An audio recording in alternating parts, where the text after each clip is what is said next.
Electric are your trusted electrical contractors in Lander.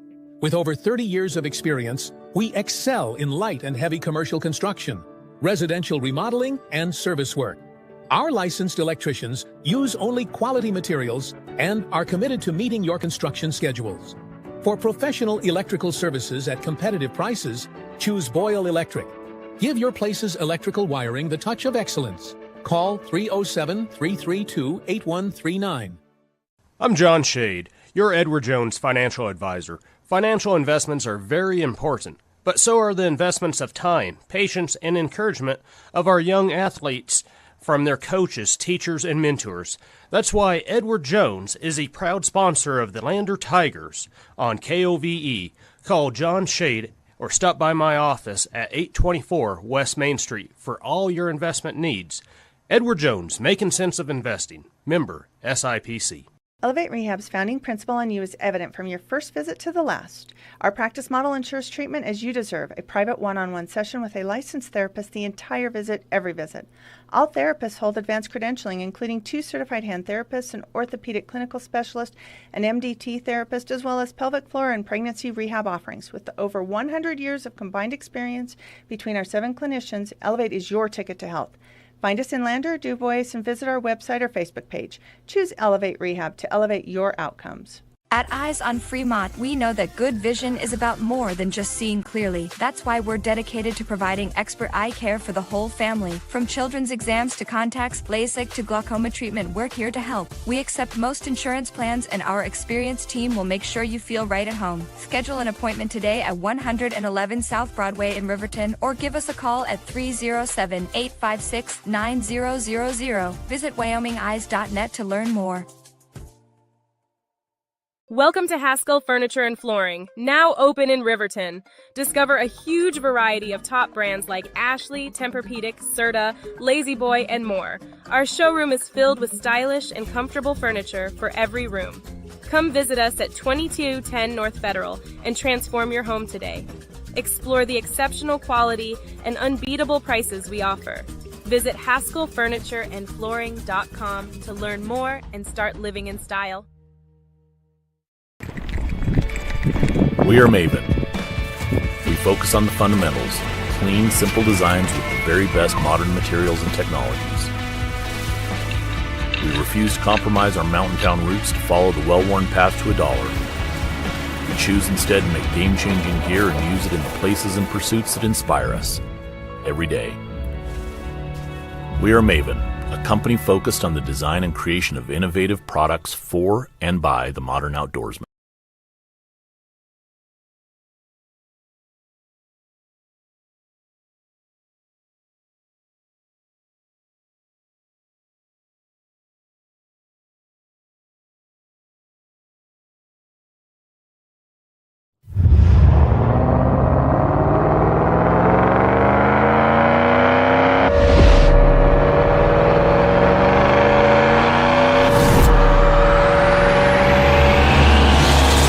Welcome to the Porter's Tailgate Show. Wolverine football is just a half an hour away. Coming up, you'll hear from RHS head coach Mark Lenhart, our athlete spotlight, and your Wolverine weekend reports. The Porter's Tailgate Show is made possible by Porter's Supply Company in Riverton. Here's the voice of Riverton Sports, Jared Anderson. And a very pleasant, very warm Friday night. Welcome you into Wolverine Field on 105.1 Jack FM. And those of you watching our live stream via County10.com on County 10's YouTube channel. However you're joining us this evening, welcome in. We're set for a great evening of football coming up here in half an hour. I am Jared Anderson, joined alongside Jason Peterson, our trusty camera operator back here at Wolverine Field. And we're glad to have you along for the start of the 3A East Conference season. Coming up on the Porter's Tailgate Show, Mark Lenhart, the head coach of the Wolverines, going to join us, was able to head down to the field just a few moments ago and chat with Mark. And we talked about the differences rolling into basically conference season, and if he approaches it any differently than non-conference. Obviously, as a coach, you want to win every single time out, but this is the portion of the season where games loom large, and there are a lot of good teams we can talk about basically top to bottom in the 3A East this year. Rollins is still going to be down a little bit, but I think Lander beating Evanston last week surprised a lot of folks that at least 1 through 5 in this conference might just be a logjam for the top spot. So all of these games are going to loom large, but when the schedule came out and we kind of looked at the entire thing, I know coaches will say they want to take it one game at a time, but as you looked up and down, this is the beginning of the stretch of the season that you looked at and said, Riverton's got to win 1 or 2 of these games if they want to host a playoff game, if they want to win the 3A East again this year. Douglas this week, at Buffalo next week. One of those games certainly would be nice if Riverton would win and benefit them in the standings. So that is what's at stake coming up here in this one. Hopefully we're still connected in Radio Land out there on 105.1 Jack FM. On the Porter's Tailgate Show, a couple of reasons I'm going to replay an interview that I had earlier this season with Tyree Harris, linebacker and offensive lineman for the Wolverines. Unfortunately, our radio audience cut out in the pregame last week, I'm told, so some folks frustrated they were unable to hear Tyree, and it worked out great for me because I was gone for the front half of the week and didn't get to go up to practice like I normally do, and had a variety of other things going on. So I'm going to replay that for you in just a few moments. We will kick off the Porter's Tailgate Show with your Wolverine weekend report, though. Take a look at how state golf went for the Wolverines. We'll also talk cross-country, girls swimming, and volleyball. Busy sports weekend here for Riverton boys and girls. So we'll get into that in just a little bit. And, of course, Coach Lenhart will join us, too. Counting you down to kickoff, 105.1 Jack FM and County 10's YouTube channel. Riverton and Douglas, 3A East football coming at you in less than half an hour. You are listening to the Wolverines on 105.1 Jack FM, streaming video coverage on County 10's YouTube channel. Kane and Associates CPAs, we serve clients across Fremont County and beyond with top-tier accounting services. From individual taxes to business consulting, our creative and precise team offers tax management, estate planning, and more. You'll find us engaged and meticulous to ensure each client gets personalized guidance. Visit rivertoncpa.com to learn more about our services and how we can help you achieve financial success.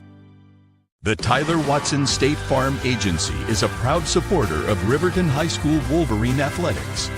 We understand the importance of community, and we're excited to be a part of it. As your neighbor, we're here to help you with all your insurance needs. We offer auto, homeowners, renters, business, and life insurance. So stop in and say hi, or give us a call today. The Tyler Watson State Farm Agency will be here for you.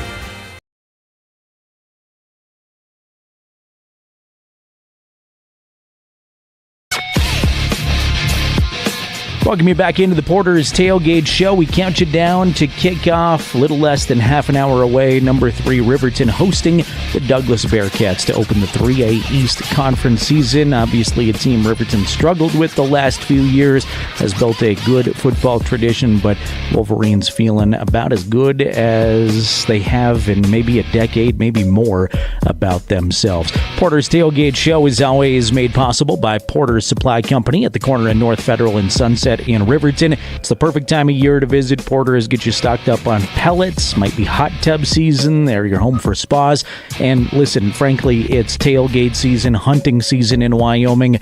They're a good spot to go for outdoor stuff. They've got all the grills and stoves you could need, all the accessories to go with them. So get stocked up for your Wolverine tailgate at Porter's Supply Company in Riverton.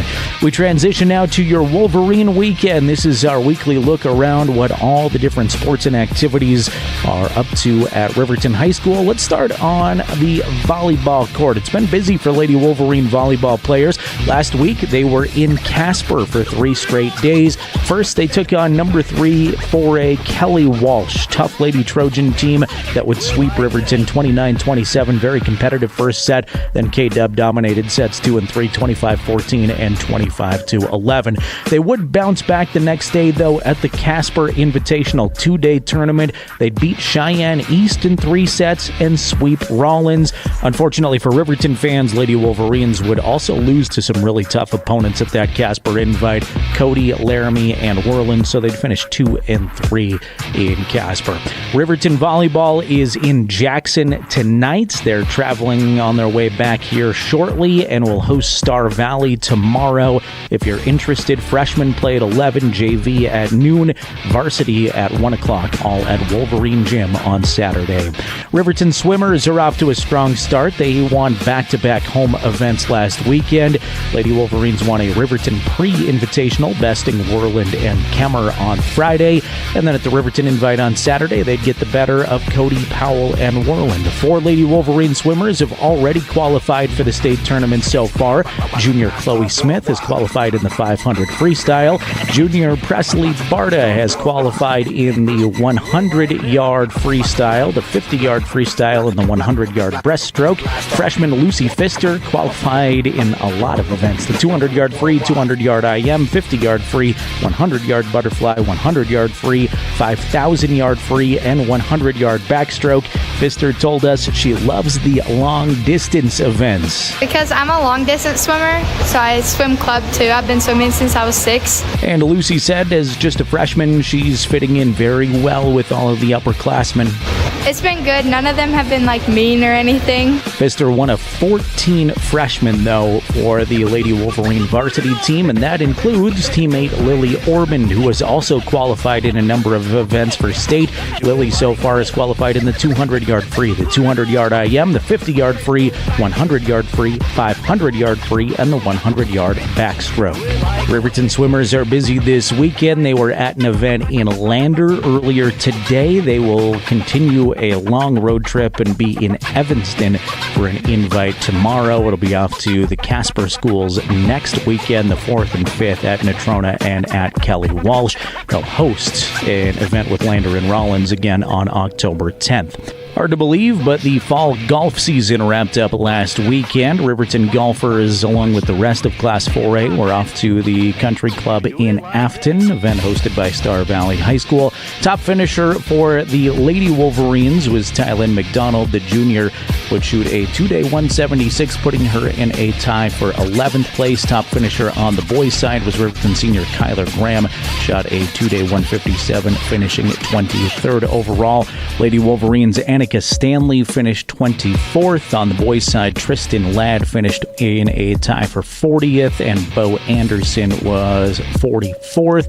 On the team side, Riverton boys finished 8th. Girls had a no score. The Evanston ladies, the Campbell County boys team champions, individual champs. If you're interested, Evanston's Riker Lind won, and Star Valley's Jordan Horsley on her home golf course, the champions. And finally, here on your Wolverine weekend, part of the Porter's Tailgate Show, we move to cross country. The Riverton boys finished 3rd on Thursday at the Worland Warrior Invitational. RHS runners competed at the Green Hills Golf Course in Worland. On the boys' side, Buffalo won. Worland was 2nd. Individually for Riverton, Davian Spoonhunter finished in 3rd place. Marshall Walton took 6th. Kyler Heil was 19th. On the ladies' side, the top finisher was junior Samantha Krantz in 31st place. Lady Wolverines did not have a complete team score. Cody won the girls' side of the event. Cross country is off to Jackson next weekend. This has been your Wolverine weekend. We continue to count you down to kickoff. Head coach of the football program, Mark Lenhart, coming up here in just a little bit as we get you ready for conference football, the first 3A East matchup of the season. Riverton and Douglas coming up at 6 o'clock. This is the Porter's Tailgate Show. You're listening to Wolverine football on 105.1 Jack FM. Streaming video coverage of tonight's game can be found on County 10's YouTube channel. To Fremont Chevrolet GMC Riverton, where we exceed your expectations and deliver the best service possible. Located on Federal in Riverton, we're here to make local car shopping fun again. Explore our wide selection of new and used Chevrolet and GMC vehicles. As truck and trailering experts, we offer a variety of options tailored to your needs. Experience exceptional customer service and competitive prices. Visit our website at FremontChevyGMCRiverton.com to find your next vehicle today.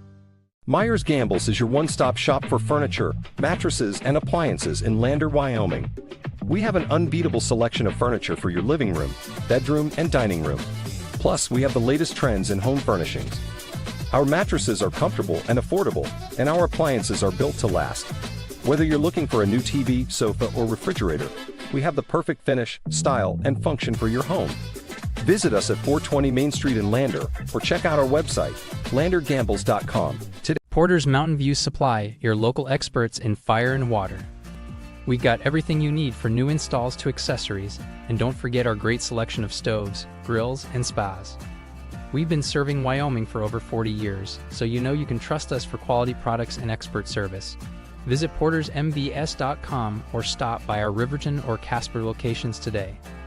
Porter's Mountain View Supply, located on 750 East Sunset Drive in Riverton.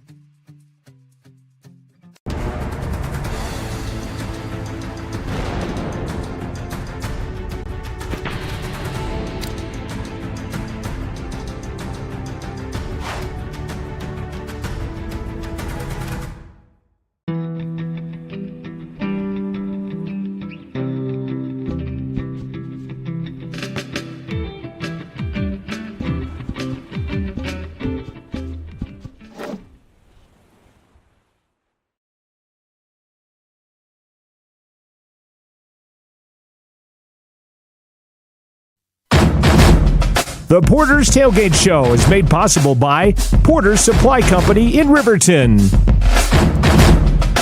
Thanks again to Porter's Supply Company, North Federal and Sunset, making our countdown to kickoff possible. Riverton and Douglas to open up conference play coming up in just about 15 minutes here on 105.1 Jack FM and County10.com. Jared Anderson, Jason Peterson, along with you. And I teased this at the beginning of the broadcast, but going to replay an interview that I had last week. Unfortunately, due to some technical issues on the radio side, not a lot of people heard this interview. So my conversation with Tyree Harris, Wolverine senior, who is the #1 point getter defensively on this team and offensive lineman. There is one phrasing here in one of my questions where I say we're wrapping up the non-conference season.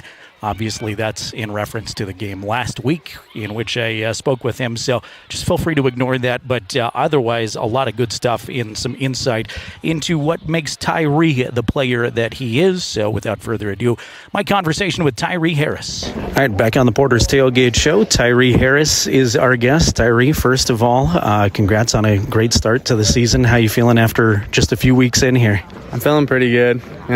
Little bumps and bruises, but that comes with the game.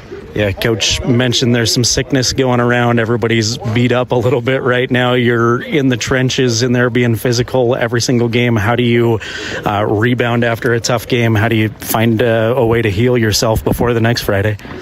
Well, there's a lot of stuff that goes into that. After the games, I usually do a hot-cold shower, just rotate it, and then I would ice whatever spot's hurting. And Saturdays is just rest day. Paige has PT on Saturday, so I come in, ice bath, get scraped.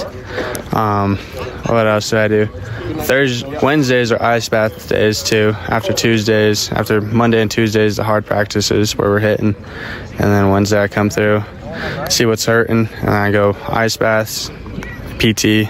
And Thursday is just to refine the brain and go back to it. Yeah. Which side of the ball do you prefer being on? Oh, man, that's a tough one. You can say both. I love playing O-line. Nice. I love my linebacker spot, too, so I might have to say both. Okay, very good. For folks that might not follow football super closely, what's kind of your role on the offensive line? What are you looking for? What's the area of emphasis this year, part of the O-line? Right now I'm playing right tackle and sometimes left tackle. We just kind of rotate, but it depends on the play. When I'm pulling, I'm going out and watching for the outside, seeing if anything's coming off the edge. When we're inside run, I'm either head up to outside or I'm caving someone down. And sometimes you got to watch for the blitz. You got to make sure you get that gap. You an NFL college football fan at all? Sometimes. Who's your team? I don't know right now. They're all wild cards this year. All right, my next question was going to be, is there a guy that you watch on Saturdays or Sundays that you try to imitate that you like or aspire to be like? I I don't really watch anyone specific. I just kind of go through it and see if I can pick something up from it. Fair. You're being yourself, Tyree Harris. You're out there making a name for yourself for sure. All right, another big home game. I know we're still in the non-conference portion of the season, but every one of these games are big. How much would it mean to you to have another big atmosphere, a lot of people in the stands Friday night? That would mean the world to me. It meant the world last Friday. It means a lot to me for everyone to show up and come to support the team. You had a good year last year, did a lot of fun, positive things. How much confidence did you have going into this year, and did you know you were kind of going to be one of the team leaders? Well, I kind of had an idea I was going to be a team leader. I was somewhat nervous when we were at camp, but stuff wasn't clicking. But after fall camp, I felt pretty confident with the team I had, with the group I had. You play any other sports? I wrestle. Awesome. What class and what are your goals for wrestling here in a few months? I'm probably going to be heavyweights this year. Okay. I'm hoping to at least make it to state. I haven't been able to make it to state. I've been getting injured every last year. Awesome. Any other fun hobbies or surprising things for the football player / wrestler? What would surprise us? I don't know what would surprise you guys. Play any instruments? Have any weird talents? Play video games? I do play some video games. All right, what's your go-to? My go-to is Red Dead Redemption. That game is so much fun. All right, perfect. Tyree, it's been a blast watching you, and good luck again on Friday night. Thanks for taking a couple of minutes. Thank you.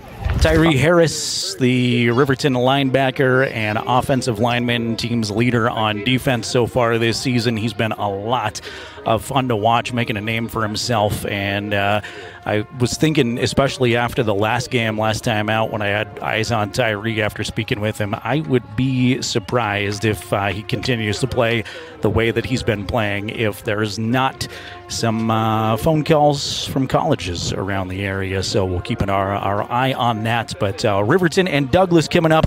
This is the Porter's Tailgate Show. In 60 seconds, you will hear from the Riverton head football coach, Mark Lenhart. Countdown to kickoff continues on 105.1 Jack FM and County 10's YouTube channel for streaming high-definition video.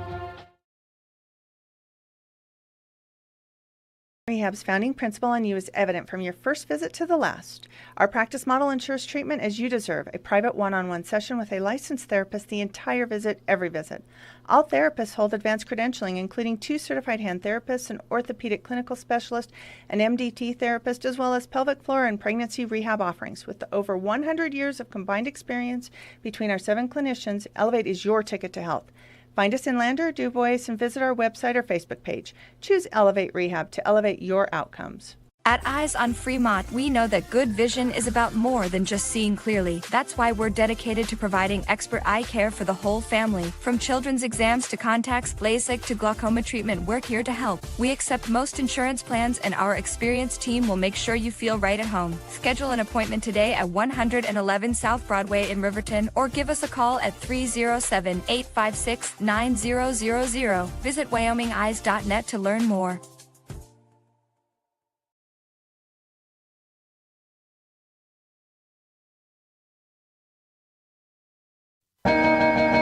The Porter's Tailgate Show continues. It's time for a visit with Riverton head coach Mark Lenhart. Here's Jared Anderson. Welcome you back into the Porter's Tailgate Show. About 7 minutes away from kickoff as conference season begins here at Wolverine Field. Number 3 Riverton taking on Douglas, a team that's gotten the better of the Wolverines last few years. New head coach at Douglas High School. Some changes, but still a very talented program and a long history of being a very good Wyoming football team. Just a few moments ago, I was able to catch up with Mark Lenhart, head coach of the Wolverines, on the field. Here's how that conversation would go.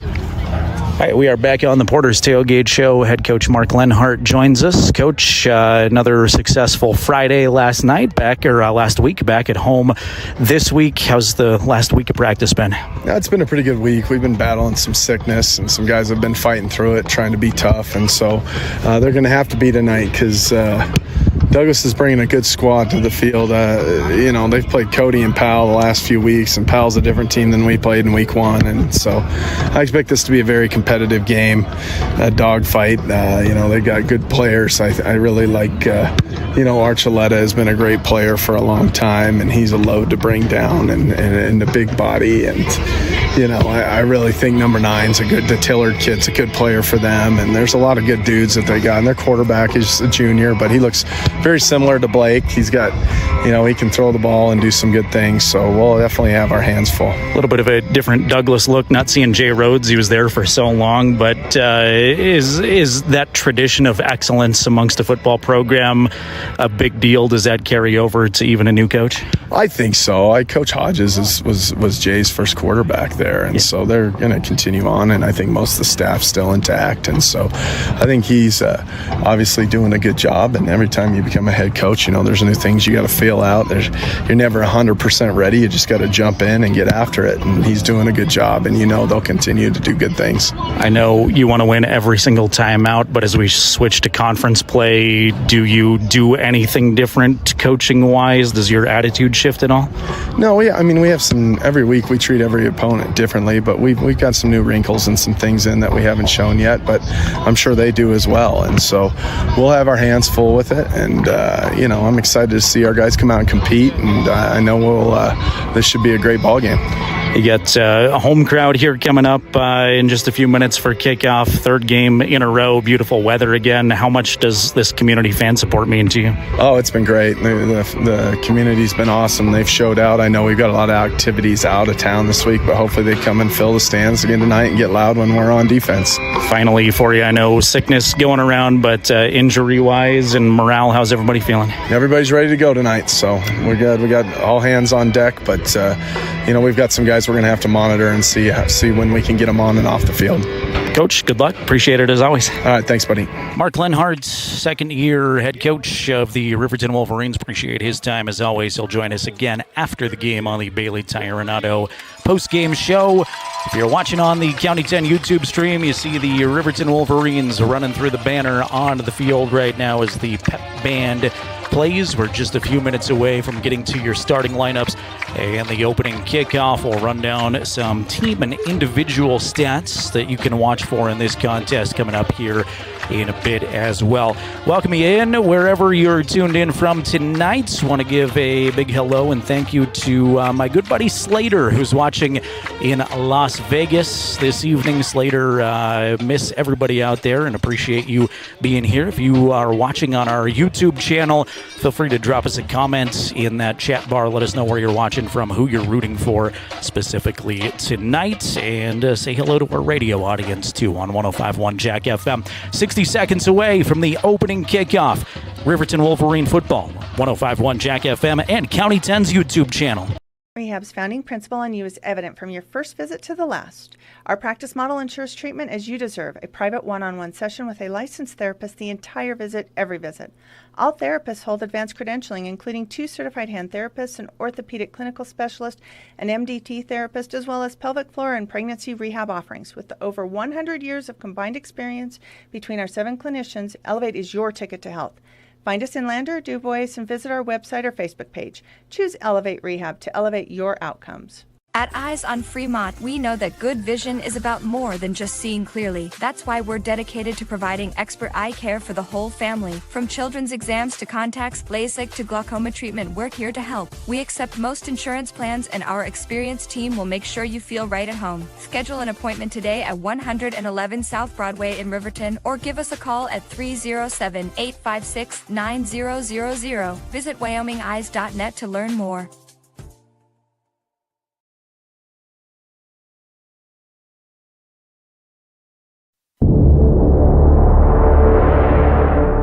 Go Big Red! Go Big Red! Go Big Red! Go Big Red! Go Big Red! Go Big Red! Here we go! You know. Let's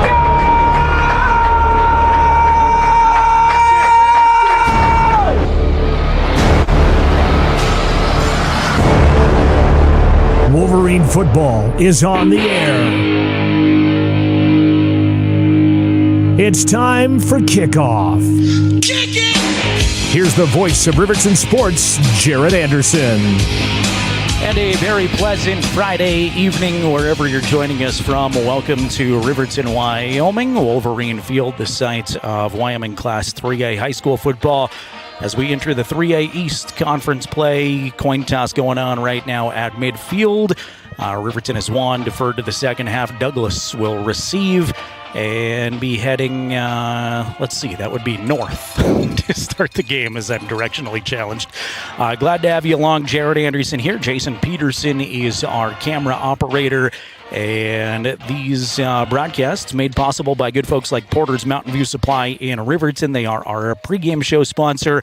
They're your one-stop shop for grills, spas, stoves, pellets, and much, much more. Porter's a proud supporter of Fremont County athletes. We thank the crew there at Porter's for allowing us to get on the air half an hour before the contest and preview this one as folks make their way to the field. It's always hard to tell, I feel like, on the video stream how good the crowd is because we're shooting the opposite side of the field with the visiting stands, and a few Douglas folks have made the trip over from Converse County, but it is filling in nicely. Not quite as many people in the stands as there have been the last 2 weeks, but maybe a little bit of late arriving crowd as I'm looking over Sunset Drive right now with a line of cars coming in here. Wolverines will be in their All Blacks for a third game in a row, third game in a row. Black on black with those cardinal red numbers and the Riverton R logo on their helmet. Douglas in their away white uniforms, trimmed in blue and red, the Bearcat paw on the side of their helmets. Jared Anderson, Jason Peterson with you. Hunter Saltzgaver's got it teed up for the Wolverines, and we are underway from Riverton High School. It is a deep kick that's going to hit about 2 yards from the back of the end zone and bounce onto the track surface, something we are very used to seeing from Hunter Saltzgaver. So Douglas will start 1st and 10 from their own 20-yard line. I want to say hello to Connie Gattenbein checking in, watching from home tonight, saying good luck to the Wolverines, especially her grandson Blake. You will see Blake at quarterback and part of the Riverton secondary.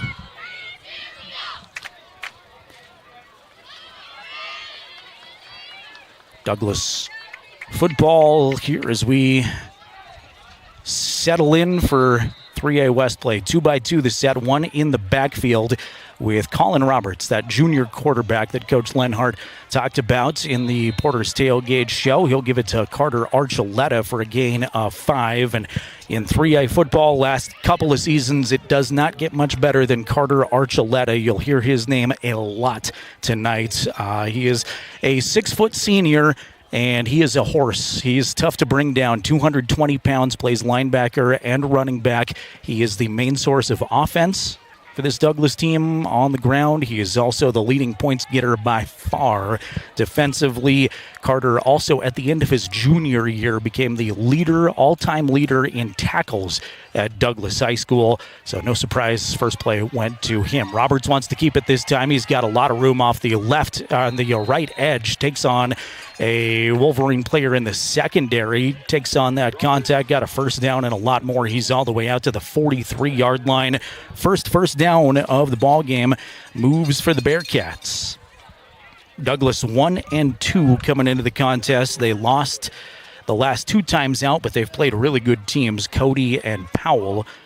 And as Coach Lenhart also mentioned in the Porter's Tailgate show, thinks it's a much different Powell team than Riverton saw in 0 week.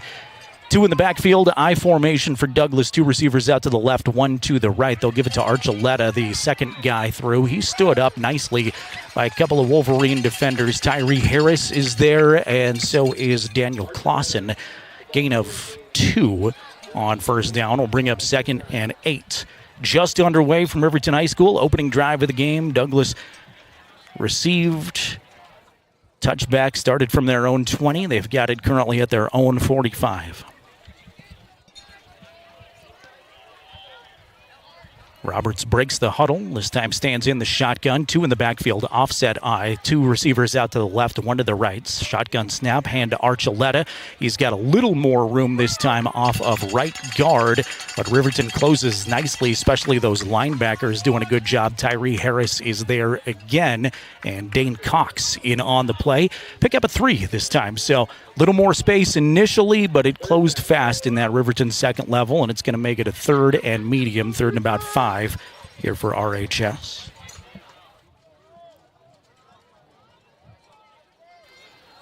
Our good buddy Nelson checking back in here from Houston saying go Wolverines. Appreciate you being back with us, Nelson, watching in Texas.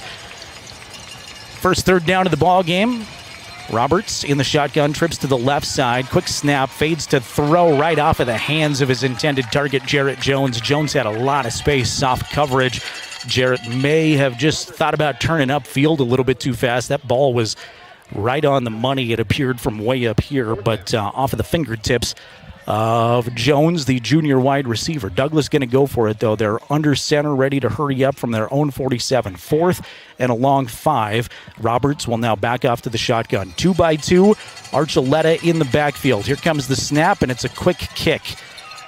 So Roberts punts it away. It'll hit at the 20-yard line. And I like the strategy from Douglas and Coach Hodges there. Make sure nobody's back for Riverton. And if your quarterback is comfortable kicking in some of those shorter yardage situations, then Colin Roberts just showcased right there. You pin him inside of the 20. And Riverton will start 1st and 10 from their own 14-yard line with 9:36 remaining first quarter. Scoreboard updates courtesy of Fremont Chevrolet. Blake Gettenbein brings the Wolverines out. Empty backfield to start. Trips to the left, 2 to the right. I've seen Blake run it a lot on these empty backfields. Not the case this time. Sets his feet, wants to throw, and it's off of the fingertips of Clay Sheets, his intended receiver. Wanted Sheets on a short route. Off of his fingertips at about the 20-yard line. Riverton 3-1 on the non-conference season. Beat Powell, Evanston, and Green River. Loss was to Cody.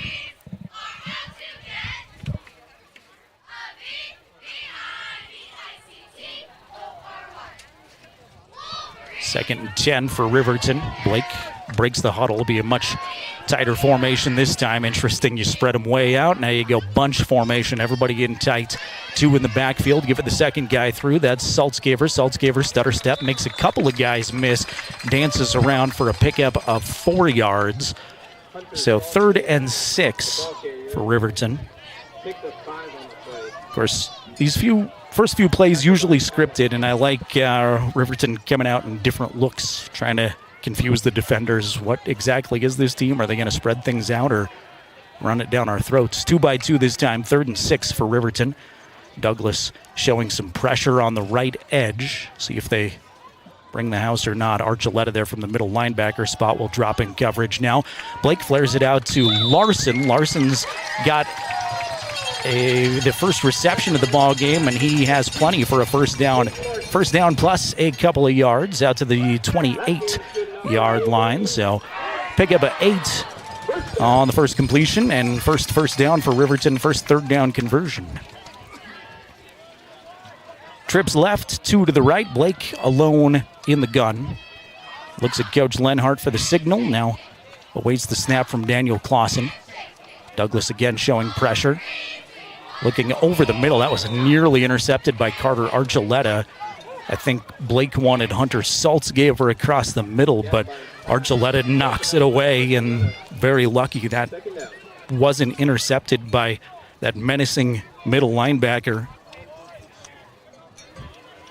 Archuleta reminds me a lot of the way dominant middle linebackers used to be in the NFL. There are still some great ones, but that used to be before the edge position became the biggest deal in the NFL. You'd see those real tough middle linebackers, a Ray Lewis type, and he is stout right there, hogging up some space. Before we can get this play underway, Coach Lenhart wants a timeout. Burns the first time out of the ball game. So we'll keep it right here as Riverton's on their first drive of the game. They just picked up their first down in 2nd and 10 from their own 27. Jared Anderson here, Jason Peterson running the camera for you. Thanks again for checking in on our YouTube channel. We mentioned Slater in Las Vegas, and Nelson in Houston, Connie watching at home in Riverton. Also want to say thank you to Myers Gambles on Main Street in Lander. Excited to cheer on our student athletes. Gambles has winning deals, and delivery is always free 30 miles from the store. So that includes Riverton, Fort Washakie, and much, much more. Turnaround shop in town at Myers Gambles.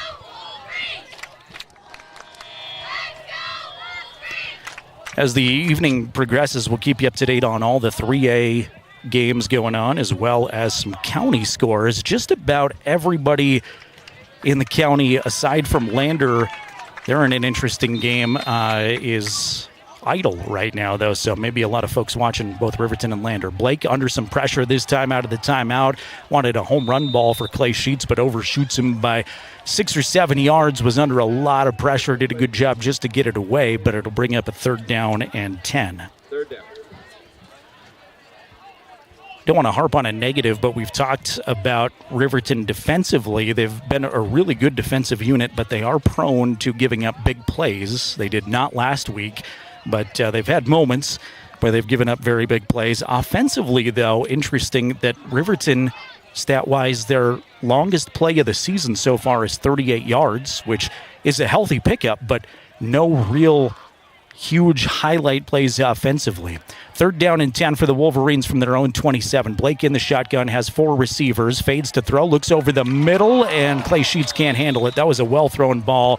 Clay's beating himself up on the turf. He had it for a second, bobbled it, and then it turned into kind of a juggling attempt, and he dropped it. That was going to be across the 50-yard line, but falls incomplete. Well-thrown ball. Blake Gattenbein that time, though. But it'll bring up 4th and 10, and Gage Treber back to punt for Riverton. Good to see Gage back after 2 weeks ago. He had strep throat and played a little bit last week. Landon Gold, though, came on and did a great job as the backup punter. Kick is fielded by Jarrett Jones. Jones got some space to the left side. A flag flies in. I think it's coming back, but meanwhile, Jones is going to take it the distance. That is a 65-yard kickoff return from the 35-yard line, but a flag instantly flew in. Is down near the 45, and I believe that is a block in the back. Nonetheless, good return from Jarrett Jones, the speedy kick returner, wide receiver, cornerback. See if the refs are mic'd up tonight. Our first penalty flag of the game. They are not. It is a block in the back, though. It's rare that I'm right, but that was kind of a no-brainer. Yeah, it is warm. Jason telling me he's sweating over there as the camera operator. The Powell game was hot at the beginning, and I would say this one rivals it. We're in the mid-80s today, and it's amazing weather right now. Blue skies, not a cloud in sight. Again, I don't like saying this in Wyoming because I feel like I'm going to jinx myself, but there's no wind right now. We were a little gusty last Friday in the Green River game, but nothing completely out of control for Wyoming standards. Roberts in the shotgun, has 2 with him in the backfield. Flag flies in instantly, and they're going to blow the play dead. Back judge says false start. So 1st and 10 will become a 1st and 15.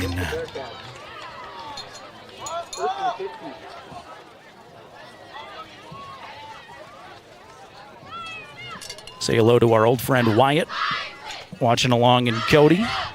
Wyatt has announced that he will be the voice of the Cody Bronx beginning next week. You can find those tune-in details through the YO Preps watch page as we watch a lot of 3A football. 2x2 the set, 1 in the backfield. Archuleta is with Roberts. Jet sweep and a bobbled football is going to result in a big loss. Great job to get back on top of it. Owen Meyer was the man in motion who came through on the jet sweep. dropped the football, but luckily for him, it bounced straight back up into his arms. Good defensive pressure by the Wolverines, and Douglas going backwards after the false start and the bobbled play right there. They are all the way back inside of the 30. And I'm trying to calculate this because they haven't put it on the board. It's roughly a 2nd and 20. Loss of 5 right there on their own 27 now. Roberts fading to throw, setting up a screen pass to Archuleta. He's got blockers in front, going to make up a lot of ground here. A gain of at least 10, gets back to the original line of scrimmage out over the 40. Is finally corralled. Jackson Larson is there, and so's Caden Arnold. But nice pickup on 2nd down, well-executed play, and it's 3rd and 6. Hurry up here for Douglas. No huddling, 2-by-2. Archuleta in the backfield with Roberts. Now they'll take a breather, look over at first-year head coach Drew Hodges. We'll update you on that Douglas coaching situation. I haven't worked that into the broadcast yet. Jet sweep again. Roberts is going to keep it, though, looking to run to the right side. Good job by the Wolverine defenders stretching things out. Can't tell where he went out of bounds at. I believe he's short of the 1st down. It's on the far side of the field from me, and they're going to say he's about a 1.5 yards shy of the 1st down. Douglas had no hesitation going on a 4th and 5 from this spot on the field. So 4th and 1 from their own 45. They line up to go. Roberts just going to quarterback sneak. He has a good surge initially and then is stood up and maybe driven backward where the official is pointing right now. I don't think he's got it. It is a long way for me to tell, and now they're going to say 1st down. Boy, from here, that ball still looks short, but again, a long way away. You may be able to see on the video screen much better than me. 1st down, says the official who's right there on top of it, and I'll try my best to stop guessing. Either way, defensive line, pretty good job from Riverton, but just a couple inches too many. 1st and 10, Douglas from their own 47, scoreless. Douglas' 2nd possession of the game, 6:20 remaining 1st quarter. 2 to the left, 1 to the right, 2 in the backfield with Roberts. He'll hand to Archuleta.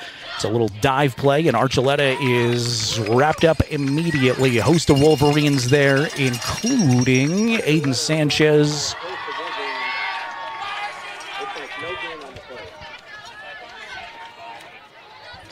Give a shout out, working hard there, Caden Liebrecht on the play too. Midway through the 1st quarter, no score, Fremont Chevrolet scoreboard. Roberts in the gun again, 2 in the backfield, that offset eye, 2 to the left, 1 to the right. Roberts takes the snap, rolls this time to his left under some pressure. He's got a man, though. It's caught right at the 1st down marker. This time it's Jarrett Jones bringing it in. Jones able to haul this one in. And I screwed it up last time, but I'm going to say this looks like a 1st down. It is a 1st down. Douglas into Riverton territory for the first time at the Riverton 42.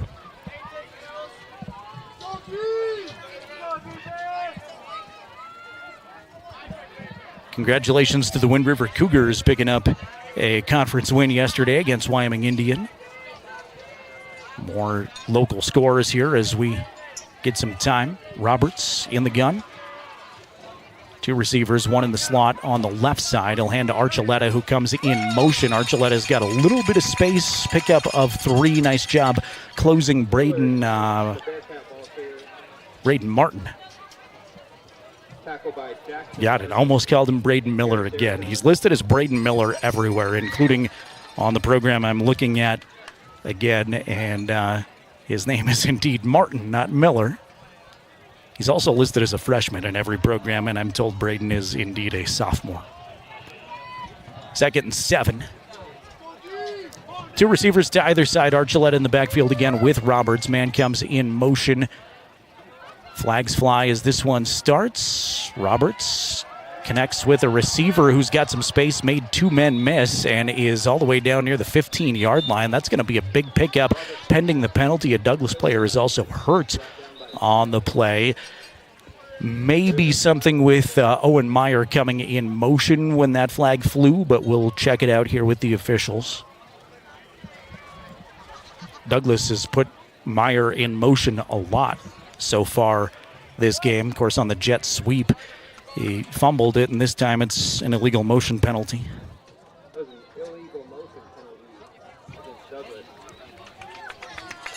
So that's going to negate a big play by Douglas. And only a couple of them, but penalties have been very costly for the Bearcats here early on. Still scoreless, 4:46 remaining. First quarter, Fremont Chevrolet scoreboard. Jared Anderson and Jason Peterson with you.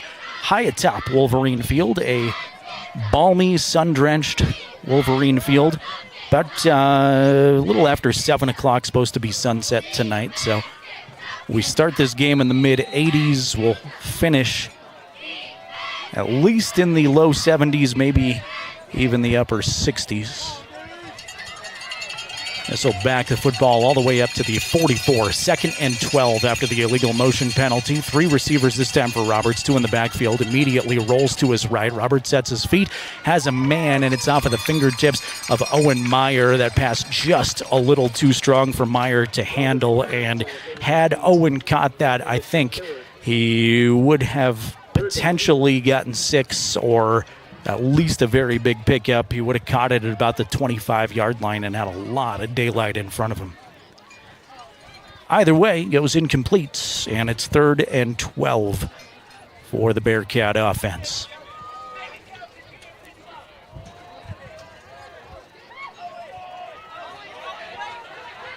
Gun again for Colin Roberts. Man in motion for Douglas. Roberts going to hand to Archuleta on 3rd and 12. Archuleta's got a big hole up the middle. Archuleta's going to have the first down and more. Barrels inside of the 30-yard line. Takes on Jackson Larson.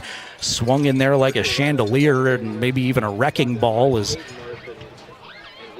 Archuleta on 3rd and 12 picks up 15 for the first down.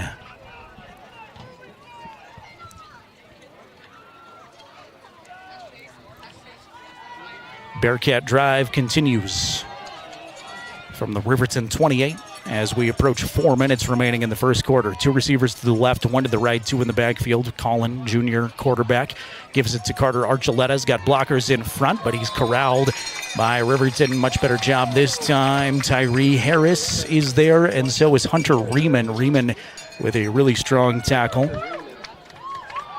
My good friend Bruce Tippett weighing in, former Riverton sports writer, now Vernal, Utah sports writer. Hello, Bruce. Good to have you on our YouTube chat tonight. Hope you're doing well. Always enjoy keeping up with Bruce. The Dreams in Motion Foundation that he started, helping folks who have gone through tough medical diagnoses and treating them to amazing sporting events in Utah and Wyoming. Check out Dreams in Motion if you haven't. Roberts going to scramble with it this time. Initially looked like he wanted to throw. Things broke down on him in a hurry. Picks up maybe a yard. Now closer to no gain, they're going to say. Stringing out the defensive effort. Daniel Clausen there again. I've called Daniel's name quite a bit. Caden Liebrecht with the hustle. And we'll give a shout out to Aaron Gonzalez, Riverton senior, who was there too. 3rd and 8 for Riverton. For Douglas, I should say, for the Riverton defense.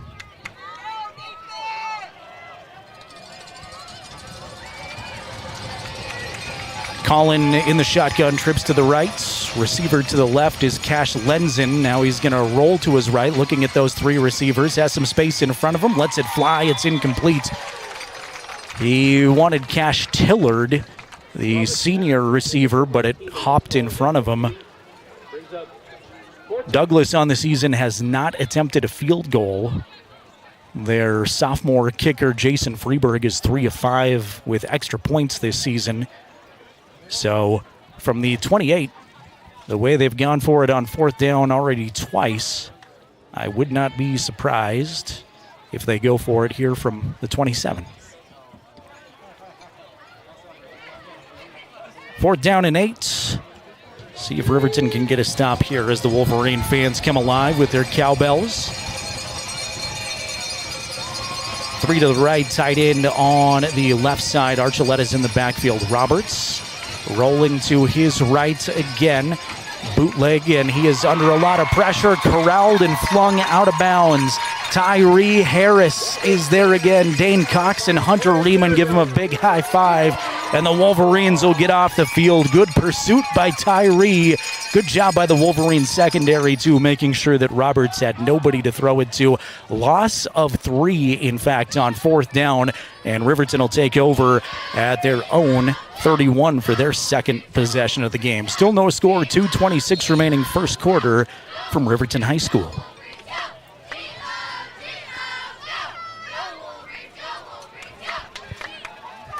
Gattenbein under center.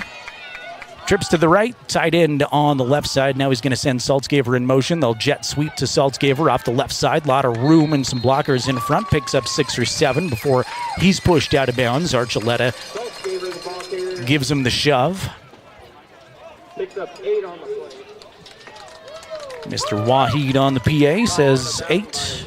Riverton girls soccer coach.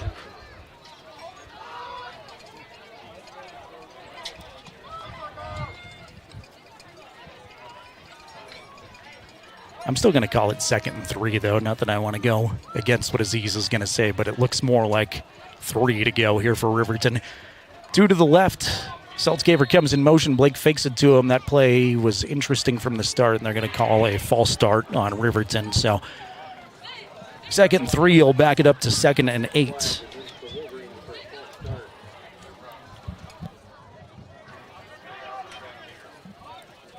Wind River knocked off Wyoming Indian yesterday, 46-8. Braden Tatro, leading running back for the Cougars, 120 yards on the ground. Wind River did pile up over 300 yards total rushing. And a Fremont County scorer also from 9-man Grable came to Shoshone, knocked off the Wranglers 26-21.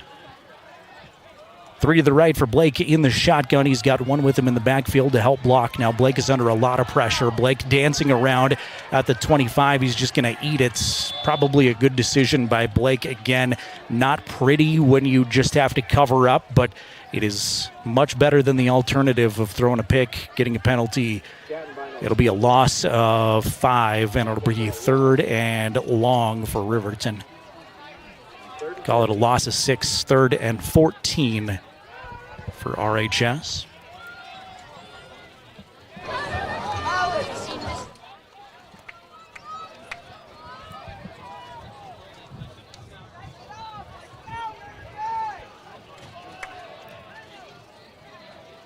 Not the ideal situation, but we'll see what Riverton's got in store for a 3rd and 14 inside of a minute and a half remaining first quarter, and timeout asked for by Coach Lenhart. Told you I was going to tell you a little bit more about the Douglas coaching situation. You may find it interesting if you've watched Wyoming High School football for a while that Jay Rhodes, no longer the head coach at Douglas. He was there for 18 years and had just a fantastic run with the Bearcats. His coaching record was 136-44 all-time at Douglas. Was a coach at Chadron State before coming to Douglas. He had 7 state title appearances, 3 championships, back-to-back-to-back, 2008, 2009, 2010. Rhodes took a job as the athletics director after Doug Hughes stepped down as AD. So congratulations to Coach Rhodes on the new assignment, and to Mr. Hughes stepping down as the Douglas athletics director, announcing his retirement. So enter Drew Hodges. Hodges' first year as head coach for Douglas. He's been an assistant, though, under Coach Rhodes since 2013. Hodges was the first quarterback that Jay Rhodes had back in the mid-2000s. Went on to Black Hills State University. 2007 to 2010 was a 4-year starter at Black Hills State. An assistant coach at Lead Deadwood, South Dakota for a while. And then moved back to his native Douglas and is now the head coach. 3rd and 14 out of the timeout. Blake sets his feet, wants it deep. He's got Jackson Larson at the 40, and it falls just through his grasp. That ball could not have been thrown better by Blake. Second drop that was just thrown on a dime to his receiver, and that would have been the longest play of the season for the Wolverines, but all for nil as it's now 4th and 14 with 1:11 remaining first quarter. First 2 drives for Riverton had some would-be opportunities, but they did not come to fruition for Riverton, so Gage Treber is on to kick it away, and this time Coach Hodges wants a quick timeout. Not completely set up on the punt return, didn't look like. Thanks to our friends at Fremont Chevrolet GMC in Riverton supporting our local athletes. Your hard work and dedication doesn't go unnoticed. Fremont Chevrolet GMC is here for you every step of the way. They're at 1401 North Federal Boulevard in Riverton. And a big thank you to the Wyoming Department of Transportation. They remind you seatbelts save lives. Buckle up every trip, every time. Buckle up so you can stay in the game thanks to YDOT.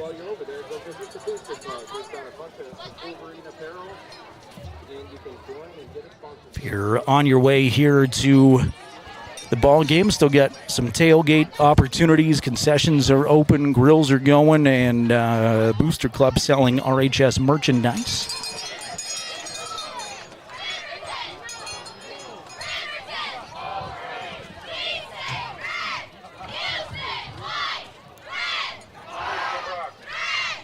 Riverton punt unit out there. Gage Treber averaging right now 31 yards per punt.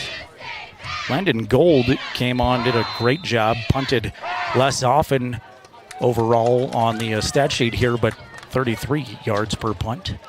Couple back deep to receive for Riverton. This one is high and short, hits at the 50-yard line and will flop out of bounds right at midfield. So Douglas will take over with a short field and 1:03 remaining first quarter. Thank you to Linda checking in on County 10's YouTube channels, and let's go Wolverines. So we've heard from Connie, Nelson, Bruce, and Linda joining us on a picture-perfect day in Riverton, Wyoming.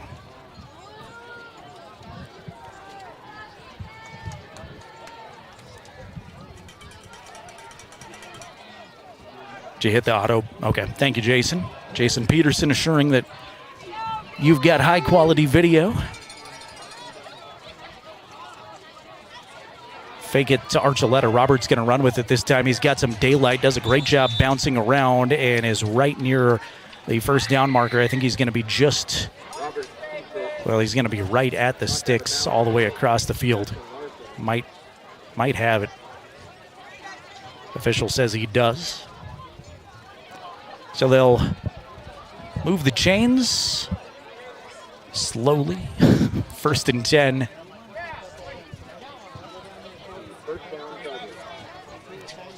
At the Riverton 39, just inside of a minute to play, first quarter.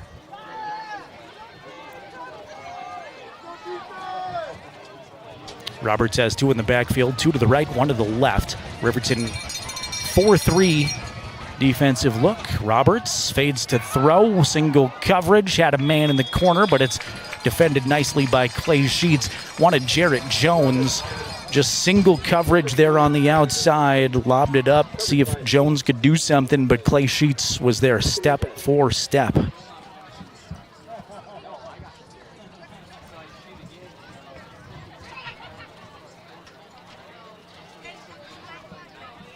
Second and 10 to go. Official's going to stop play. And some kind of an equipment issue with Tyree Harris, it looks like, as Tyree's going to trot off.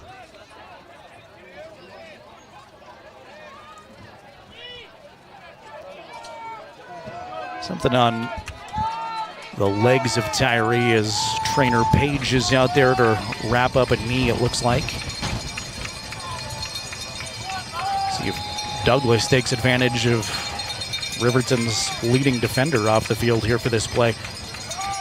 Man in motion. Now they'll just give it to Archuleta. Archuleta stutter step again, is tracked down from behind. Ryan Cox is there. Aiden Sanchez, nice job again. And gain of 2 for Carter. So 3rd and 8. Clock at 31 seconds, I think. Douglas is going to have to run this play before the first quarter expires. It's been interesting seeing how they bring their plays in so far. They've hurried up a couple of times, then they turn and look back to the coach. Sometimes they run off the field. That's what they did this time. Trips to the right, one isolated on the left side, and whistles delay of game. Looked like maybe they wanted to take it to the quarter break, but with 1 second remaining in the quarter, they'll get the delay of game. It's possible they asked for a timeout first, and now the head official does come over and say timeout. So Douglas burns their second timeout of the first half, but they save the 5 yards. So should be a second left out of the Douglas timeout, and it'll be 3rd and 8. Perfect Power Electric, making these live broadcasts possible. They support Fremont County athletes on and off the field. Give Perfect Power a call for your electric needs at 332-7184. That's 332-7184. Thanks again to Perfect Power for making these live streams possible on County 10's YouTube channel. Here we go. Here's a new one. I love it when I get a state or a country that I've never broadcasted in, or nobody at least has told me that we've been in before. Say hello to Jonathan watching in Hawaii, our first Hawaii viewer tonight. So there we go. Jason's envious. He wishes he was out surfing with you right now. Thank you for being here, Jonathan.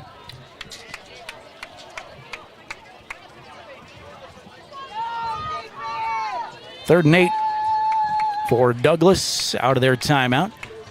They've moved 5 seconds back on the clock.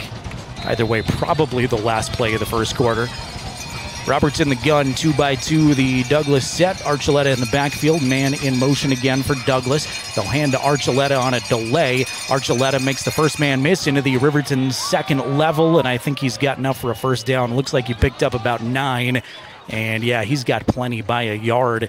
It'll be a fresh set of Douglas downs from the 27-yard line when we come back with the second quarter. After 1, there's no score on the Fremont Chevrolet scoreboard.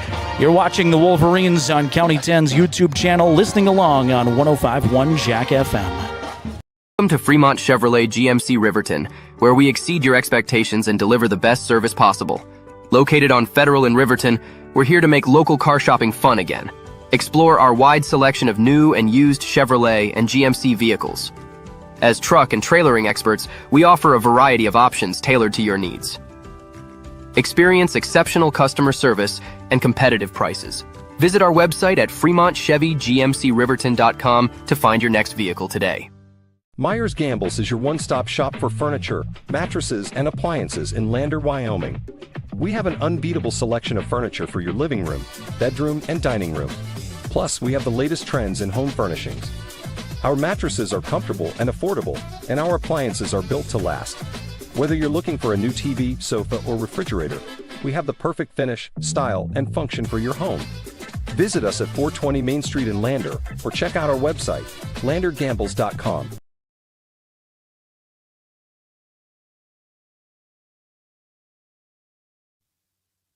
Riverton football continues on 105.1 Jack FM and County10.com. Back to action quickly. Handoff to Archuleta. He'll pick up 4 on the play. 2nd down and 6 here as we start the second quarter. That timeout went really fast. Maybe I just was slow sending it to break, but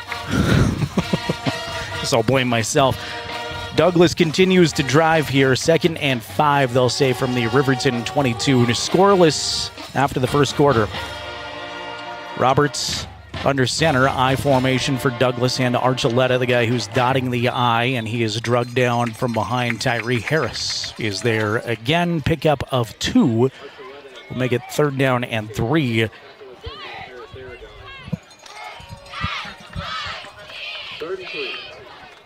Just 12 and a half minutes old here, but Douglas so far doing a good job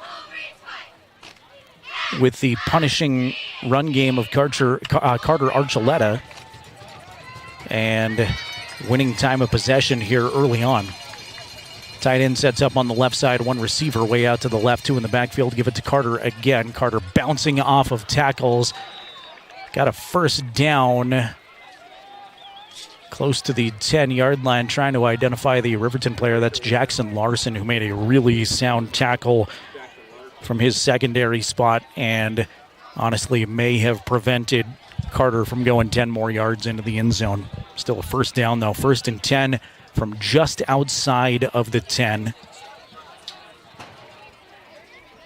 First time either team's been in the red zone here with Douglas threatening.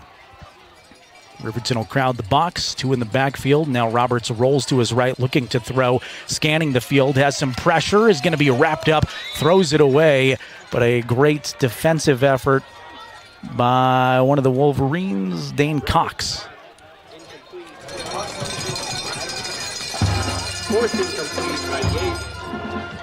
Paxton Yates, actually, I believe, is there. I confused the 55 for the 88. That's Paxton Yates, who applied the defensive pressure and forced Roberts to throw that away.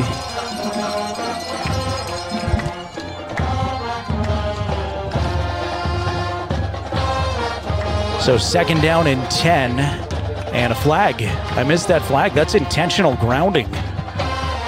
So they're going to move Douglas back. That is a costly Bearcat penalty. Good news for Riverton fans is they'll back him all the way up to the 25-yard line. 2nd and 25 after intentional grounding. Great job, Paxton Yates. 3 receivers for Roberts.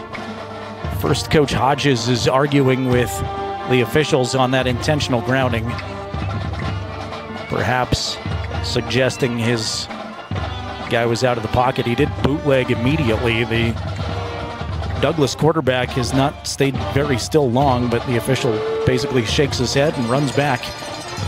Roberts bootlegs out to his left this time, looking for a short pass that's going to be too short for Cash Tillard.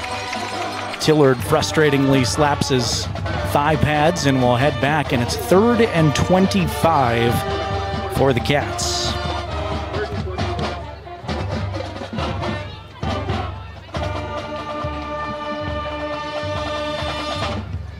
We can, I think, safely say that Douglas will likely go for it on 4th down, so they probably are approaching 3rd and long here with the mindset of 2 plays to get it at least inside of the 1. That's where the first down marker is.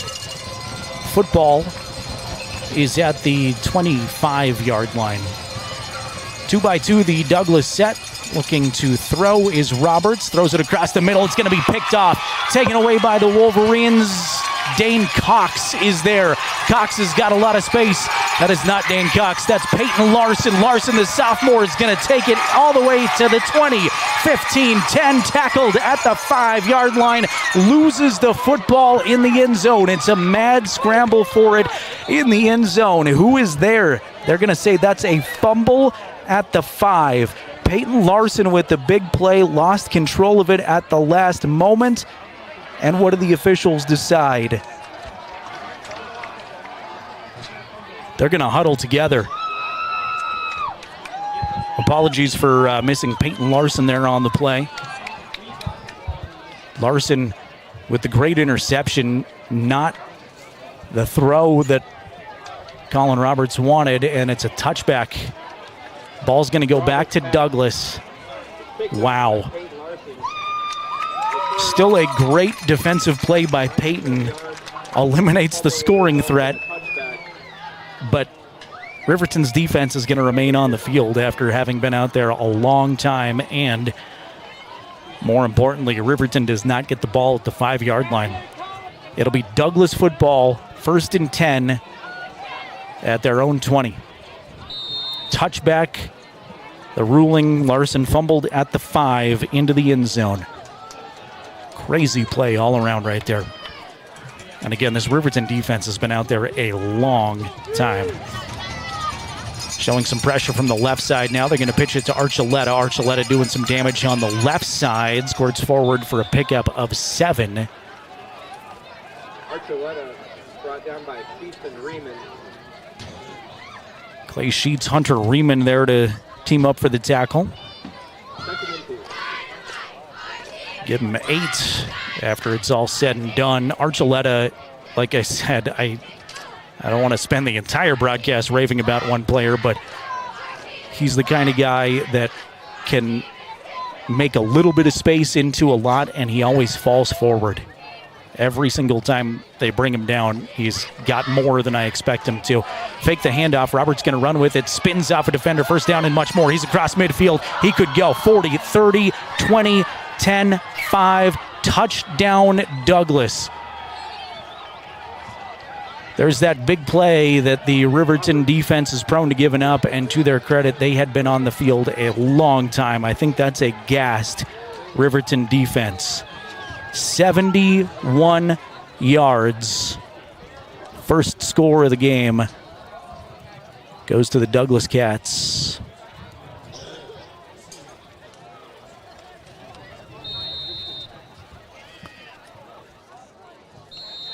Extra point is blocked. Caden Arnold comes across, waves his fingers, says, not today on that extra point. Things like that are big. Obviously, it's a little deflating that Riverton just gave up the big play, but salvaging something good there.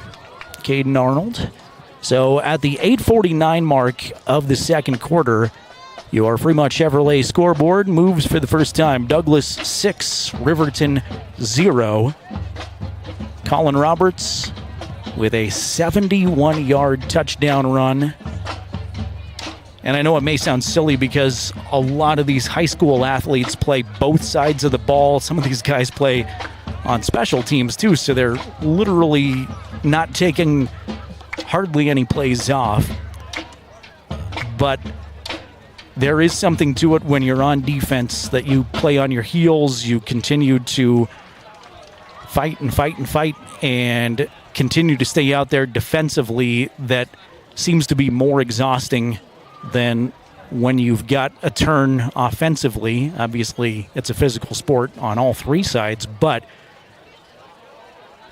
the punishment on your body, the exhaustion from staying out there defensively is tough, and Riverton spent a lot of time out there defensively, still giving up the big play, though, and Coach Lenhart certainly will not like that.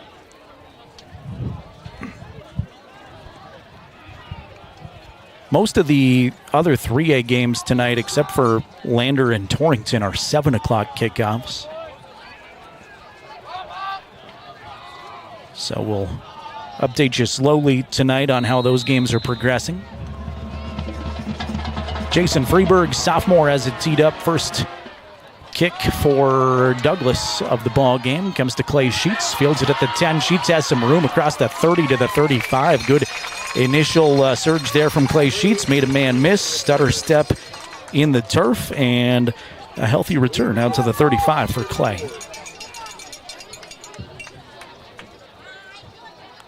I want to say hello and thank you to Kylie watching, saying he's watching his nephew, or she's watching her nephew, Blake Gettenbein, from her house in Riverton. So thank you to Kylie. Blake's got a big cheering section with Connie and Kylie both checking in, watching the Wolverines cheering on their quarterback. Blake under center right now for Riverton.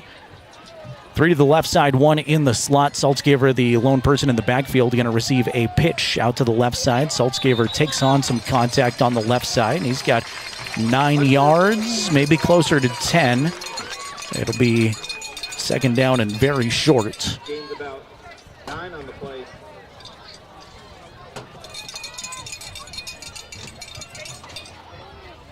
County 10's Randy Tucker pacing the sideline. You can watch for some photos of this one after it goes final, county10.com.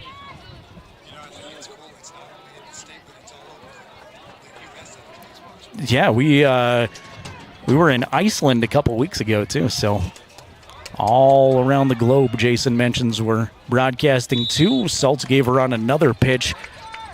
Similar play, less yardage this time. Only needed a yard, and I think he is real close to getting it for a first down. I'm going to stop guessing, but the head official says first down.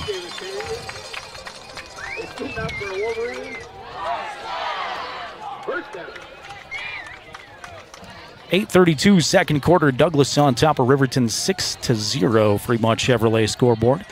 Jared Anderson, Jason Peterson with you from Wolverine Field as the sun starting to sink.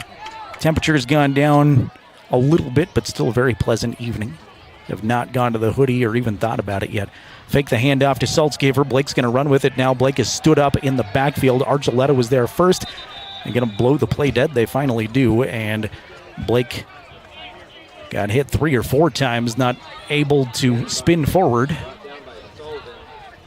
Sullivan and Courtwright there to team up for the Douglas tackle, but again, Archuleta was the first guy there, kind of bounced off of Blake, sent him backward, and he just didn't have a chance after that. 2nd and 13.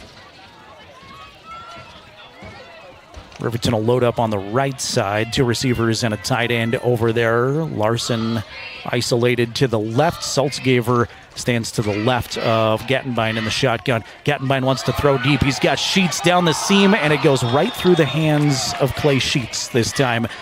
That is the 3rd ball, and I promise, I have no intention of picking on high school kids, but you feel bad for Blake because there are 3 incompletions that he couldn't have thrown better.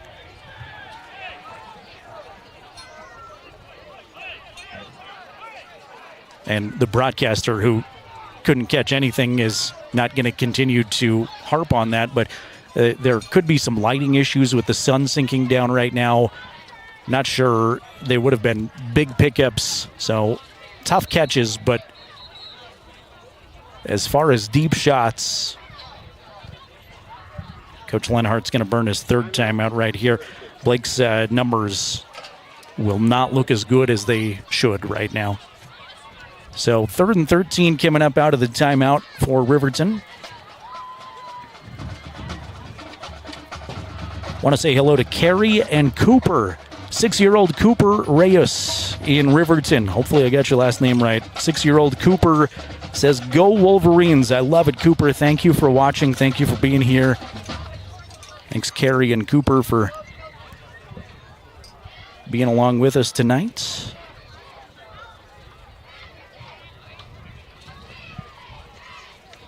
And Douglas on top of Riverton 6-0. And gives us a chance here during the timeout to thank Wyoming Catholic College. Proud to cheer on local athletes. Your dedication on and off the field is admirable. Find them online, wyomingcatholic.edu, a Lander institution. Wyoming Catholic College lets us pick our student athlete of the week every week at county10.com. So look for that on Monday as we highlight someone's great athletic achievements in Fremont County. 2 receivers to either side. Blake in the gun. Saltzgaver is the lone setback. Blake wants to throw across the middle. Jackson Larson is there. Makes a great adjustment on the football. First down into Douglas territory. He's across the 40 down to the 39. That ball was just a tick behind Jackson. Went mid-air. Reached back. Hauled it in. Big pickup. Good to see Riverton convert on a 3rd down. Good to see Blake get a completion too. Low-flying bird almost flew into the Riverton huddle that time. Tight formation. 4-man front from Douglas. They'll hand it off to Saltzgaver. Saltzgaver bounces it off left tackle. He's got some room inside the 30. Stiff arm out of bounds. Pickup of 9 before he's driven out. Take 9 on first down anytime, Hunter.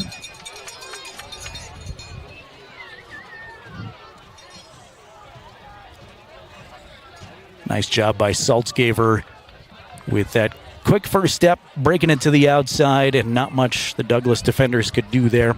Clock at 7 minutes. Now they're going to say first down. Initially they gave him 9. Now they're going to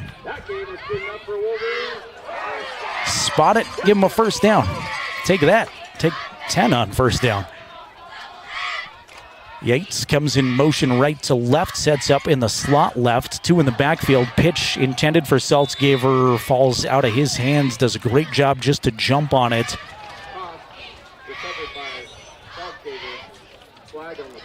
Flag is down on the opposite side of the field.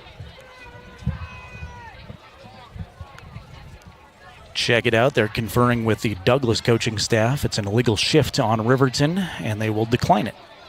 They went backward anyway, so might as well make them lose it down if you're Coach Hodges.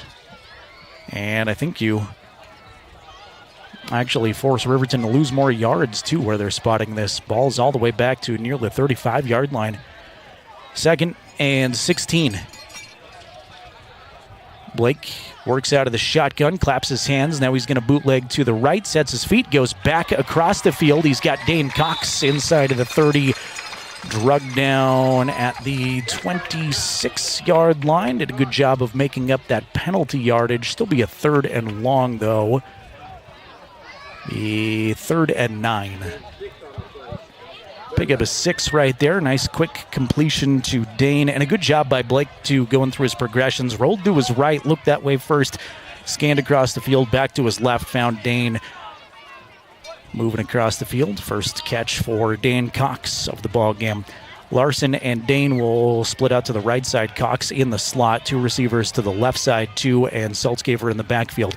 Blake going to option pitch it to Saltzgaver.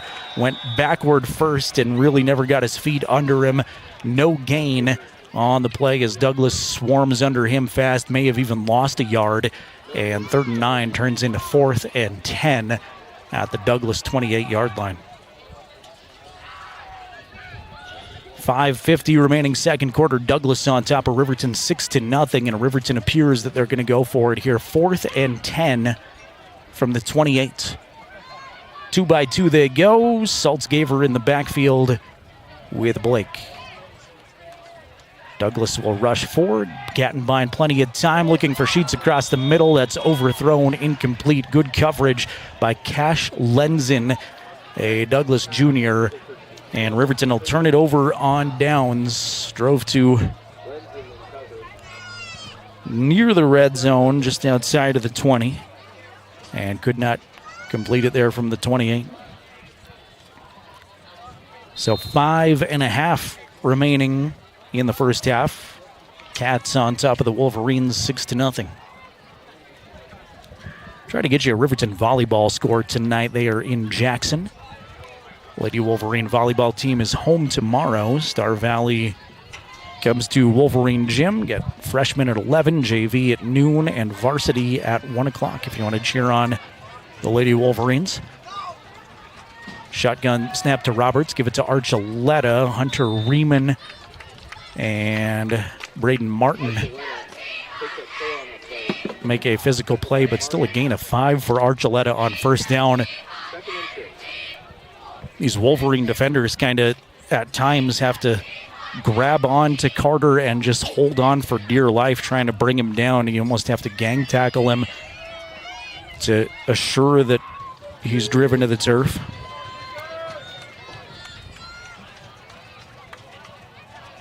Shotgun and 2 in the backfield for Douglas. They'll pitch it to Archuleta left side this time. Yates going to stand him up off a blocker. Still pick up 3, maybe 4 on second down. Yates, Harris, Cox, Riemann all in there for Riverton coming out of the pile. But 2 physical runs for Carter Archuleta makes it a 3rd down and 1.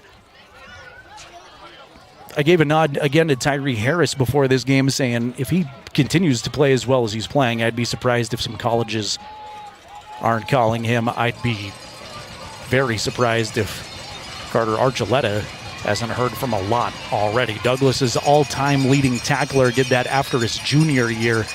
Roberts fake the handoff. Now he's going to run with it. Big room again across the 40, inside the 35. Drug out of bounds inside the 30-yard line was Caden Arnold racing down the field to stop him. Went for 71 last time we saw that on there was a 2nd and short when he ran to the end zone, but almost a repeat performance there, and there are 4 minutes on the clock. Douglas is all the way down to the Wolverine 29-yard line.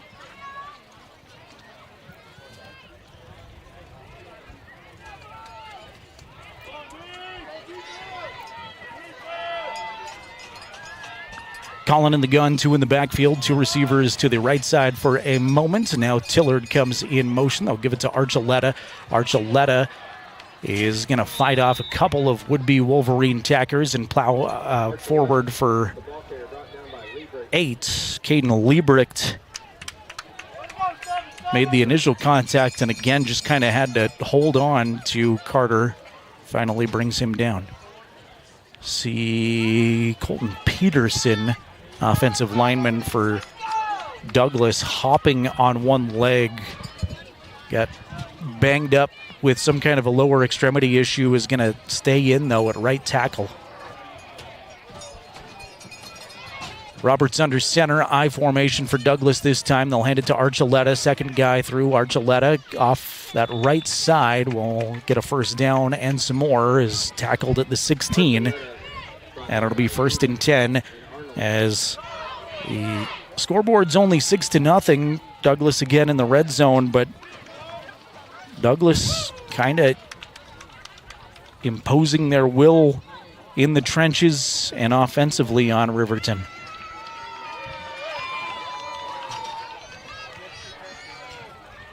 They've been very good with the run, not as great with the pass this season and in this game, but Archuleta chewing up some more yards this time. He will be swarmed under after a pickup at 2 or 3. Clock continues to tick here, late second quarter.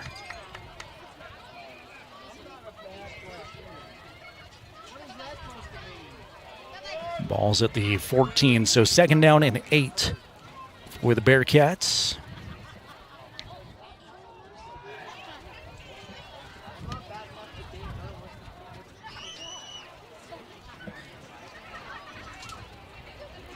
Roberts slowly breaks the huddle. Douglas comfortable milking the clock here, trying to eliminate maybe a Riverton possession, and now with presumably the play clock getting real low, they're going to use their last timeout. So both teams have used all 3 of their timeouts.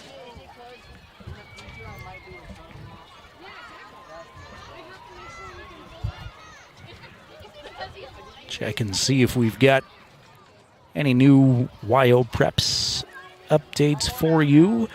Torrington's on top of Lander in the second quarter, 20-0.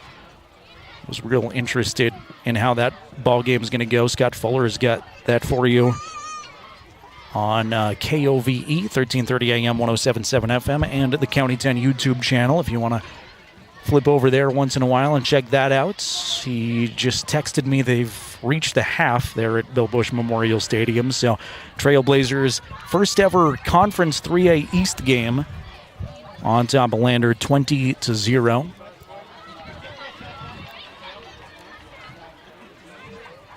Riverton will be off to Buffalo in a week, and it'll set up a busy travel October for Riverton High School. 2 weeks, their final regular season home game against Lander, Fremont County keeper of the gold rivalry right here in 2 weeks. And then road trips to close things out at Torrington and at Rollins. Out of the timeout, 3 receivers for Roberts to work with this time. Now man comes in motion, it's Tillard. He'll hand it off to Tillard, who leaps down to the 10-yard line. Pickup of 3, really just dove forward to the 10. And 3rd and 5 facing the Bearcats. Riverton obviously not happy with their offensive productivity, but you'd think that they would have some momentum going into the locker room if they could shut Douglas out here at the 10. 1:53 remaining second quarter. Douglas, a team that has proven they like to go for it on 4th down, too. Roberts out of the shotgun, rolling to his left. Looks toward the end zone. That's going to fall incomplete in between 2 receivers.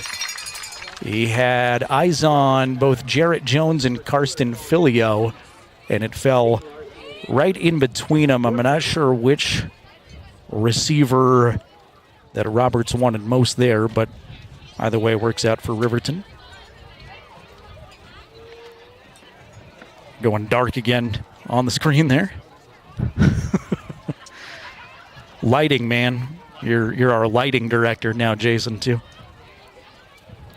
4th and 5. Big play here with 1:39 remaining second quarter. 4th and 5. Douglas from the Riverton 11. 2 receivers to the left, 1 to the right. Archuleta in the backfield with Roberts. Roberts claps his hands, fades to throw, looks over the middle. He's got a man wide open. Tillard is wide open. Caught the ball at the 5, marched into the end zone. Touchdown, Bearcats. Riverton unable to stop the 4th down play again. Cash Tillard with officially an 11-yard touchdown catch.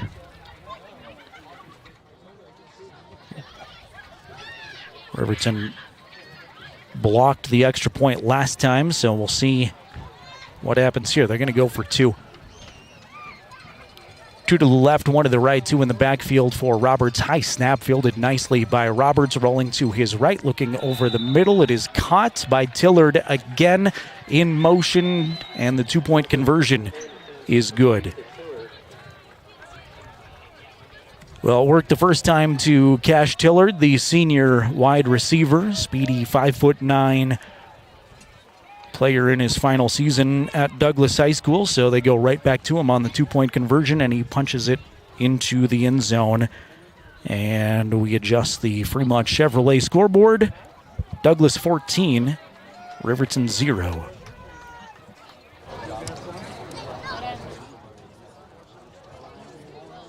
Wyoming Department of Transportation Buckle Up for Life Wyoming halftime show is on the way. We'll run down some more scores from across the state.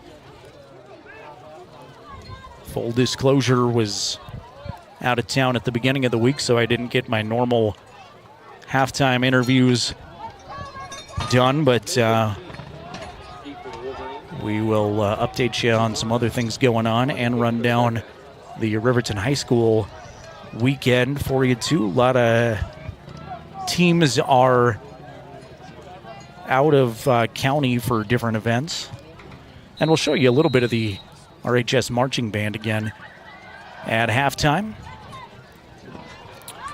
Freeburg puts the toe to it. It's fielded by, is that Eric Smith? Smith going to bring it out. First return for Eric of the season that I can remember. And Eric, with a really nice return, brings it across the 40, is tackled at the 41. Didn't even recognize Eric initially back there, but I like his speediness, switching up a little bit from that kick return position. And good field position here for Riverton. 90 seconds to go, second quarter.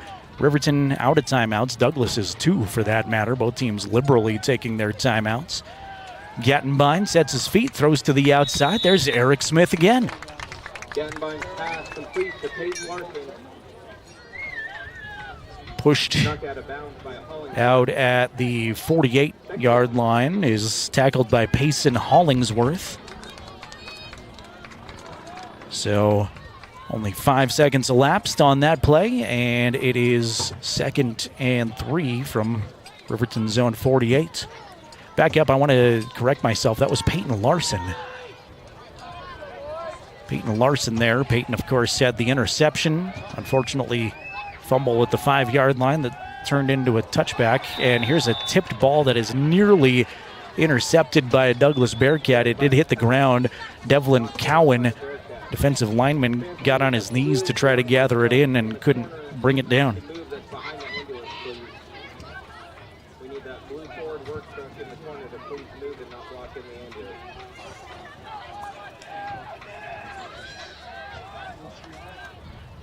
So 3rd and 3, only 8 seconds have elapsed so far this possession for Riverton.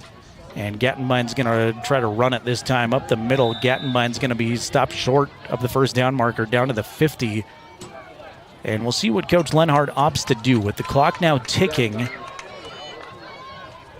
think he's going to keep his offense on the field. At least that's the indication. We'll see if they go at midfield or if they try to draw him off. 1 minute remaining in the second quarter. Riverton trailing 14-0. Ball right at midfield, 4th and 1 to go. Blake in the shotgun, 2 receivers to the left, 1 to the right. Looks back at Coach Lenhart. They're going to continue to milk the clock. And what does Riverton do? Riverton does not have a timeout. I think Coach Lenhart might just take the delay.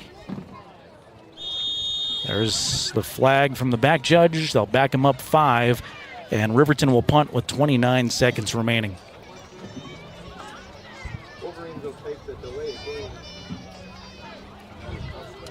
So, delay of game. We'll put the ball at the 45. Gage Treber is ready to boot it away for Riverton. He stands at Riverton zone 30. And Jarrett Jones has his heels on the 15 of Douglas to try to return it. Snap is perfect. Punt is also very good. High spiraling punt. Hits at the 30-yard line. Does take a bounce away. Coaching staff didn't want Riverton to down it right away and burn a couple more seconds, but they will down it at the 31. So 21 seconds to go in the half. Douglas out of timeouts, has it 1st and 10 from their own 31-yard line. Riverton offense scoreless here in the first half, and I will say it has not been for lack of opportunities. There's been some passes dropped. Great interception that was fumbled at the 5-yard line after almost being a pick six, and Roberts is just going to kneel down with it, not try with the 21 seconds and 70 yards in front of him. So that'll take us to the intermission. Your score at halftime, it's all Douglas Cats here in this one so far. They lead Riverton 14-0 on the Fremont Chevrolet scoreboard. Coming up at halftime, we'll get into the Buckle Up for Life Wyoming halftime show made possible by the Wyoming Department of Transportation. We will take you through all the scores we know so far across Wyoming high school football, and we'll show you a little bit of the marching band too, as the RHS marching band will play here in just a few moments. 14-0, Douglas on top of Riverton. You are watching Wolverine football on County 10's YouTube channel, listening along with us on 105.1 Jack FM. To Fremont Chevrolet GMC Riverton, where we exceed your expectations and deliver the best service possible. Located on Federal in Riverton, we're here to make local car shopping fun again. Explore our wide selection of new and used Chevrolet and GMC vehicles. As truck and trailering experts, we offer a variety of options tailored to your needs. Experience exceptional customer service and competitive prices. Visit our website at FremontChevyGMCRiverton.com to find your next vehicle today. Myers Gambles is your one-stop shop for furniture, mattresses, and appliances in Lander, Wyoming. We have an unbeatable selection of furniture for your living room, bedroom, and dining room. Plus, we have the latest trends in home furnishings. Our mattresses are comfortable and affordable, and our appliances are built to last. Whether you're looking for a new TV, sofa, or refrigerator, we have the perfect finish, style, and function for your home.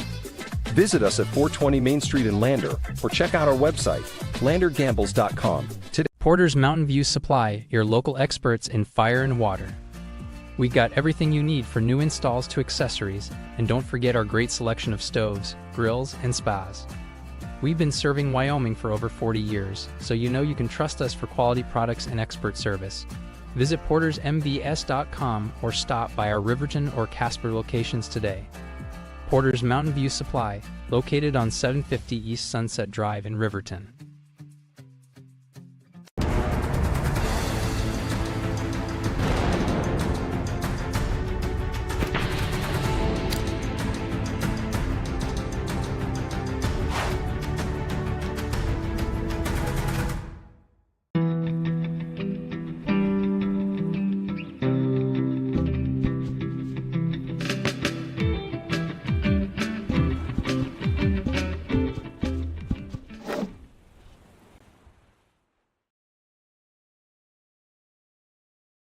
Northside Body Shop in Lander is proud to support sports and student athletes this season. Northside Body Shop is a staple in the Lander community and is primarily engaged in auto body, paint, and interior repair and maintenance. If you hit a deer or have a vehicle accident, Northside will get your repairs handled and accept all forms of insurance. Javi and the crew got you covered at Northside Body Shop, 323 North 2nd Street, Lander.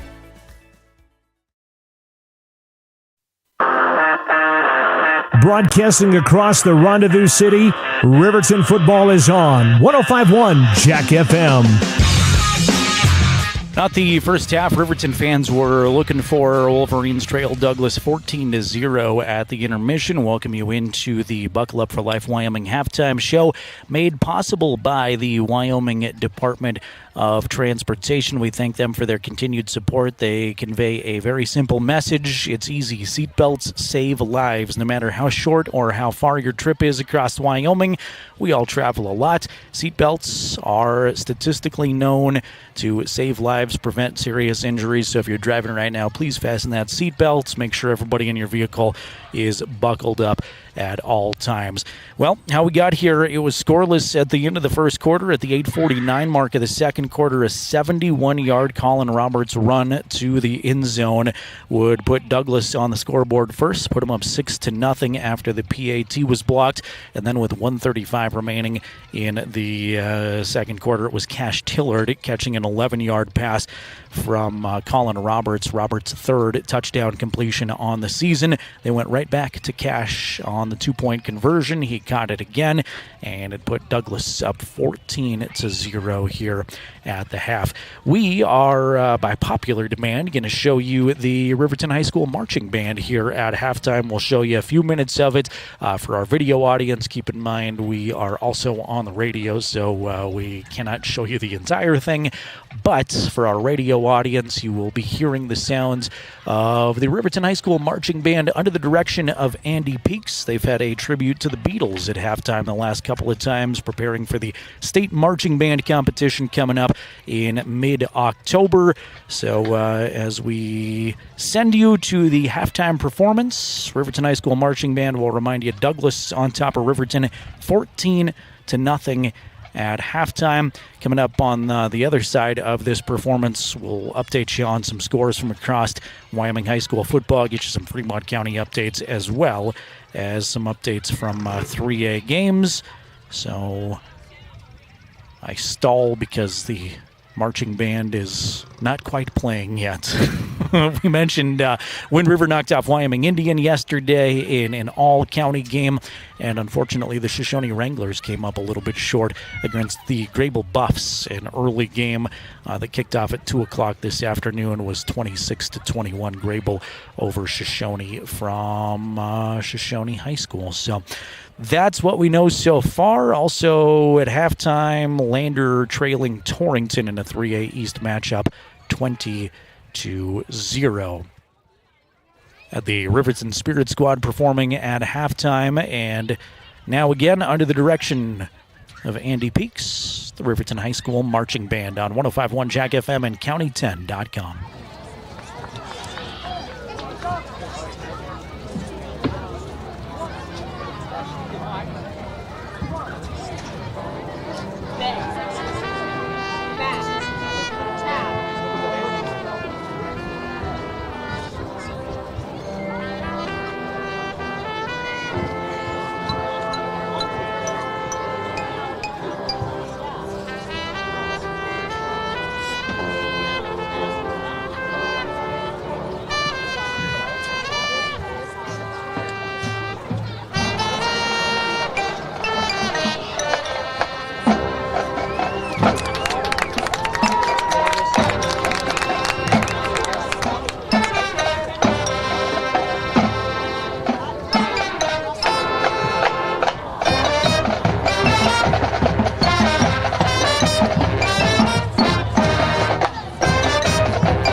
Riverton High School Marching Band performing at the intermission here from Wolverine Field. Douglas on top of Riverton 14-0. This is the Wyoming Department of Transportation Buckle Up for Life Wyoming halftime show. For our Jack FM audience, we'll update you on some scores of interest here in just a few moments. More coverage of the Pep Band on County 10's YouTube channel. So if you want to hop over and check out the tribute to the Beatles, you can by searching County 10 on YouTube and finding the Riverton and Douglas stream. Douglas on top 14-0 at half. Back in just a moment on 105.1 Jack FM. And for those of you, the County 10 YouTube feed, we keep it right here.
Riverton High School Marching Band has finished up here at halftime. Very well done. Tribute to the Beatles. Again, at the intermission. Douglas on top of Riverton 14-0. Scored all of their points in the second quarter. And again, this is the Wyoming Department of Transportation's Buckle Up for Life Wyoming halftime show. Taking a look at Class 3A scores so far. I mentioned most 3A scores tonight, 3A games tonight kicked off at 7 o'clock, so these scores are going to be popping up here late. But at the half, this was a 6 o'clock kickoff in Lander. Torrington leads Lander 20-0 at halftime. Cody is out in front of Powell in a ranked matchup 7-0. Do not have scores from Star Valley at Jackson. Buffalo is playing at Rollins tonight, and Green River at Evanston is underway. Also have no scores, all of those courtesy of wyopreps.com. Grable beat Shoshone earlier this afternoon, 26-21. My thanks to Tony Trumpler, the head coach of Shoshone. Was able to chat with him earlier this week. Still a lot of relevant information. We did talk about the Grable game and preview it a little bit, but some relevant information if you want to go back and listen to that chat with the Shoshone head coach. That's available on the County 10 Sports podcast. Mentioned it's a busy weekend for Riverton High School athletes. Of course, we're down a sport here in the fall. Golf wrapped up last weekend, state championship golf. Kyler Graham finished 23rd for the Riverton boys. Tylynn McDonald was 11th for the Riverton girls. Riverton boys finished 8th at the state tournament. Girls did not have a team score, didn't have enough participants, but congratulations to the golfers on a well-done season. They had a lot of individual accomplishments throughout the year. Riverton cross country was at Worland last night for a race. Boys took 3rd at that race. Davian Spoonhunter individually was 3rd. Marshall Walton was 6th. Kyler Heil took 19th individually. Volleyball is in Jackson. They should be on their way back from Jackson right now. I don't have a score reported on that one yet, so if anybody wants to drop that in the YouTube comments, if you know, let me know, and I'll report that on. Volleyball will be home taking on Star Valley tomorrow. 1 o'clock for varsity. I can check out freshmen at 11 and JV at noon, and then your Riverton swimmers were at a small event in Lander today. They are going to Evanston tomorrow. Congratulations to 4 Lady Wolverines who have qualified as state participants. Juniors Chloe Smith and Presley Barda, freshmen Lucy Pfister and Lily Ormond have all qualified for states for the Riverton girls swim program. Just a couple of minutes left until we resume action here from Wolverine Field. Douglas on top of the Wolverines, 14-0. We'll take a real brief timeout, bring you more Wolverine football in the start of the second half. After this, you are listening on 105.1 Jack FM and streaming video coverage on County 10's YouTube channel.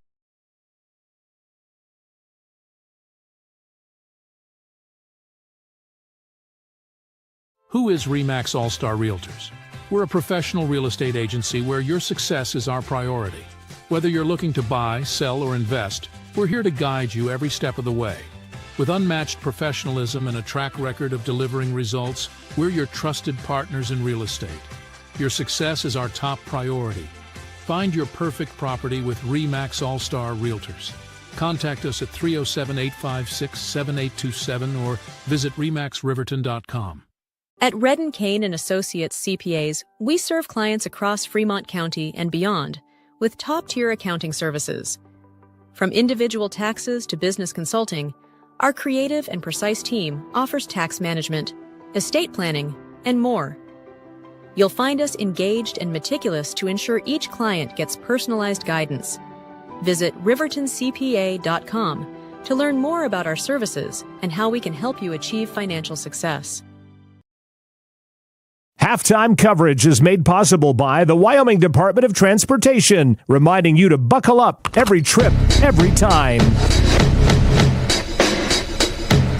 Thanks to YDOT, again, with a great reminder to buckle up every trip, every time, making our halftime coverage possible. Jared Anderson here. Jason Peterson is our camera operator.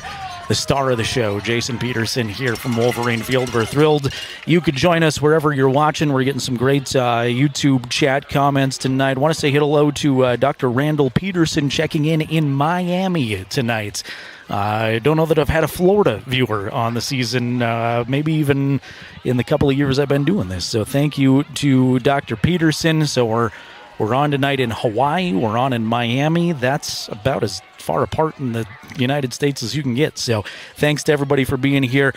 Big thank you to Mary Beth, saying thanks to us for allowing the folks to see the Riverton Marching Band on the YouTube channel. Thrilled to do that. I love the marching band. We want to get Mr. Peaks on the show with us and maybe some of the marching band performers too. And I'm going to continue to effort that, as well as the Riverton High School Spirit Squad, getting them on the broadcast.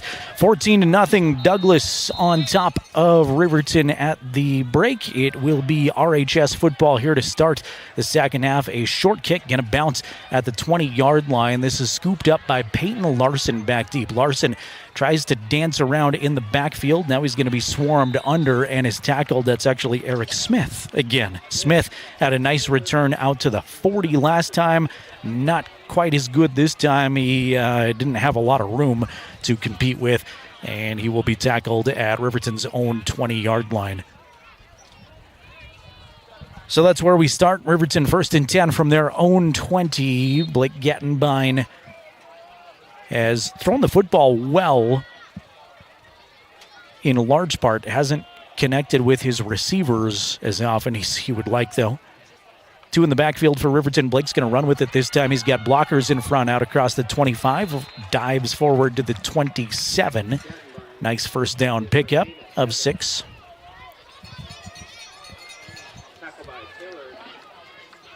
Move our Fremont Chevrolet scoreboard to indicate that we are indeed in the third quarter. All Douglas on the scoreboard, 14-0. 2 receivers out to the right side, tight end left. Saltzgaver in the backfield, lone setback. Gattenbein in the shotgun.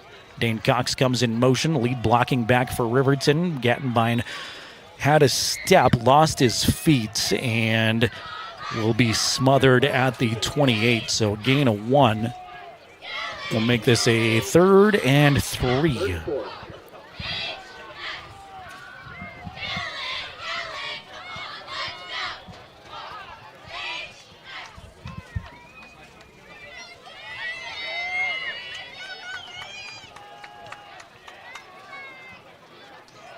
Sheets isolated way out to the left side. Everybody else in tight. Gattenbein under center. Fake it to Saltzgaver. No, we'll give it to Saltzgaver. Saltzgaver's got some room off the left side. Saltzgaver makes a man miss across the 40, across the 50, still on his feet.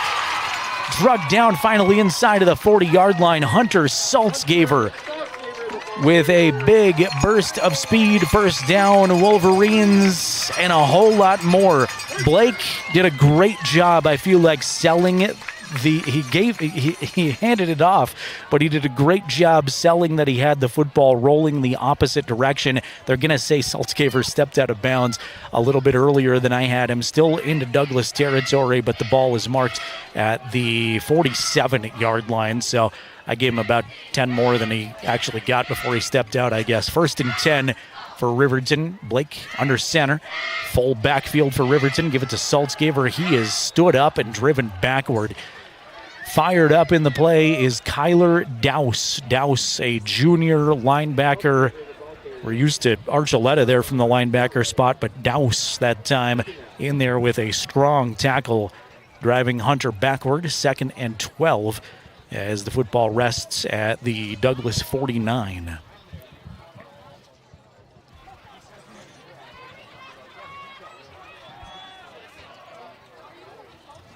Bunch formation again. 3 in the backfield for Riverton.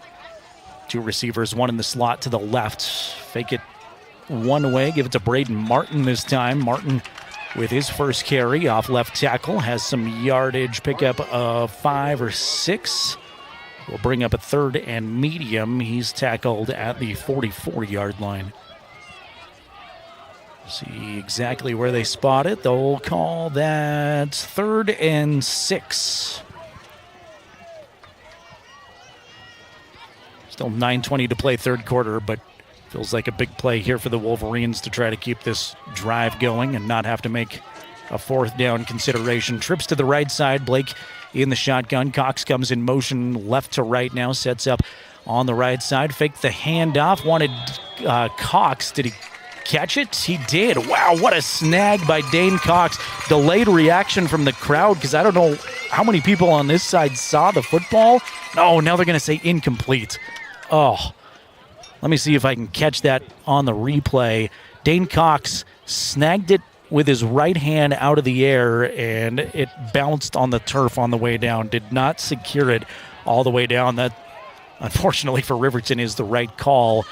Dane almost made a great grab. 3 minutes gone by in the third quarter. Riverton appears that they're going to go for it on 4th and 6 from the Douglas 43. 2-by-2, Saltzgaver in the backfield. Snap. They'll flare it out to Saltzgaver in the flat. He's got some work to do. He dives for the sticks. I think he's got it. What a great individual effort by Hunter Saltzgaver. He's marked down right at the sticks, but I think he got it by half a yard. He caught that ball 2 yards in front of the line of scrimmage out in the flat, had 3 defenders and really no blockers in front, and plows forward. First down. Crowd solidifies the first down, and Riverton's drive continues. They're at the 37, 8:45 to play, trailing 14-0. 2 receivers to the right side. They'll pitch it to Saltzgaver, right side. Blockers in front. Saltzgaver barrels over 1. Gain of 3, and Hunter a little bit slow, grabbing his face mask to get back up. The head official's going to check with him. Maybe saying something about a face mask there, but Saltzgaver is going to trot off the field. Looks okay, but did get up slowly, kind of grasping that face mask area. So we'll see if this is just a rest of one play or longer. 2nd and 6 after the gain of 4. Gattenbein's got Sheets in the flat, and he is tackled immediately. Brought down by Payson Hollingsworth. Payson, from his corner position, did a great job. Good news for Riverton fans as Saltzgaver right back into the game. No gain on the completion. 3rd and 6. And ball at the 34-yard line. Riverton facing another 3rd and medium. Blake stands under center. Dane Cox comes in motion. Blake takes the snap, hands it off to Saltzgaver. Saltzgaver makes the first guy miss, but is tackled by Ryland Van Doren, shy of the first down. Only a pickup of a couple. And I'd say a 4th and 4, maybe even a 4th and 5 facing Riverton now. They'll put it as 4th and 4 on the scoreboard. Big play for both teams as we approach the midway point of the third quarter now. Riverton trying to build some momentum. 2 receivers to either side. Saltzgaver in the backfield with Gattenbein. Pressure being shown by Douglas on the left side. Cox comes in motion. High snap fielded by Gattenbein. Immediately rolls to his left. He's got a man. It's complete. Play Sheets for a first down. Gattenbein to Sheets in motion. Pickup of 12. And the chains move again. Maybe not as easily, as quickly as Riverton's offense would like. Officials getting together. Was there a flag I missed? Boy, I thought they called that complete. Did they turn it over on downs? After the official review, looks like the ball was bobbled and not completed. Wolverine fans groan as you...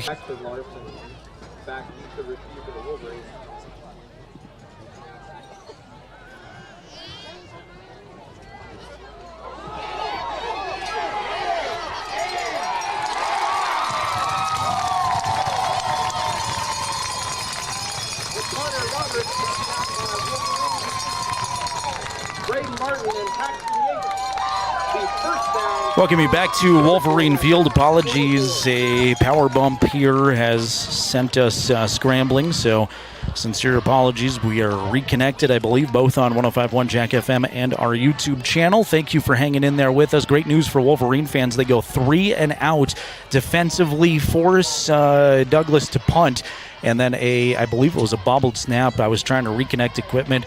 They wound up tackling the punter who was going fire drill. It was Braden Martin there to make a big play. Riverton takes it over. 1st and 10 at the 24-yard line. Flags fly before we can start the play. 4:49 remaining third quarter. It's still 14-0 Douglas, and it's encroachment on Douglas. So we go from a 1st and 10 to a 1st and 5 at the 19.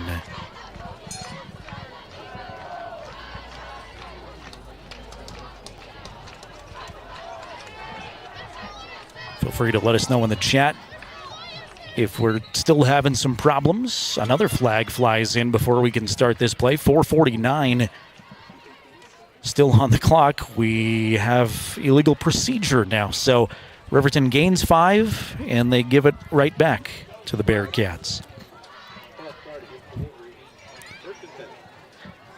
Riverton spent most of the third quarter with the football, 6.5-minute drive. They turned it over on downs. Then the defense goes 3 and out against the Bearcats. Mishap on the punt gives it right back to Riverton in good position. 1st and 10. 2 receivers to either side. Blake pitches it to Saltzgaver. Saltzgaver's got room off the right edge. Tackled down to the 16-yard line. He's going to be about a yard shy of the line to gain. 2nd and 9 coming up for RHS.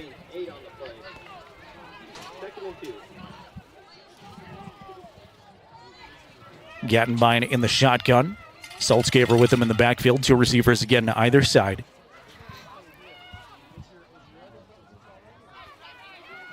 Blake takes the shotgun snap, wants to run with it, trying to pick some room. He will be very close to the first down marker. The initial spot on the far side is just a little bit short. I was wrong last time I tried to guess on that, but they will flip it to 3rd down and less than a yard.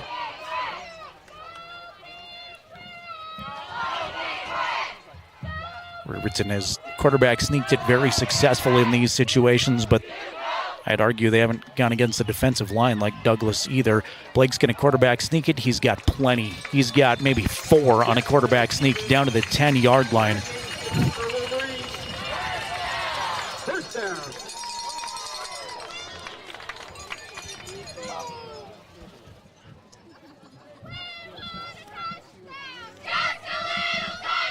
Clock moves to 3.5 minutes left in the third quarter. Bearcats on top of the Wolverines, 14-0. All the points in this one so far coming in the second quarter. Riverton dominating time of possession here in the third, though. Gattenbein faked the handoff, looks to the end zone, man wide open. Caught, touchdown, Riverton. That's Jackson Larson, wide open from 10 yards out. Well sold by Gattenbein. Well executed by Jackson. The cannon fires, and the Wolverines are on the scoreboard.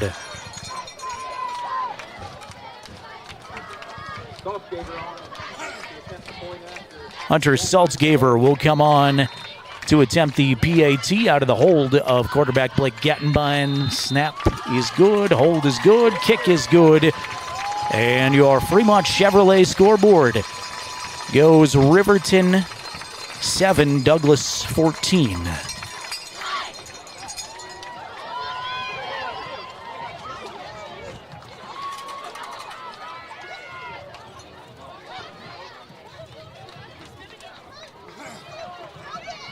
Riverton's first points of the contest come at a very good time. Had a great drive that sputtered into a turnover on downs. Gave it away to the Bearcats. They go 3 and out. And again, mishap on the punt. Riverton got the football back at the Douglas 24-yard line. And they're able to turn it into points this time.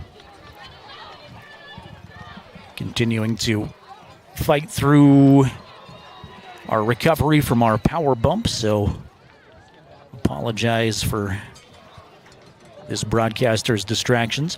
Can tell you, third quarter now, Torrington still leads Lander 20-0. Star Valley on top of Jackson 20-0 in the second quarter. Cody has scored again on Powell. They lead 14-0, and Buffalo out in front of Rollins 14-0. Speaking of 14-0, that's Evanston's lead over Green River in the second quarter. Much of 3A starting later tonight. This one started at 6. Lander and Torrington, the only other 6 o'clock starts, 7 o'clock for the rest of the 3A games.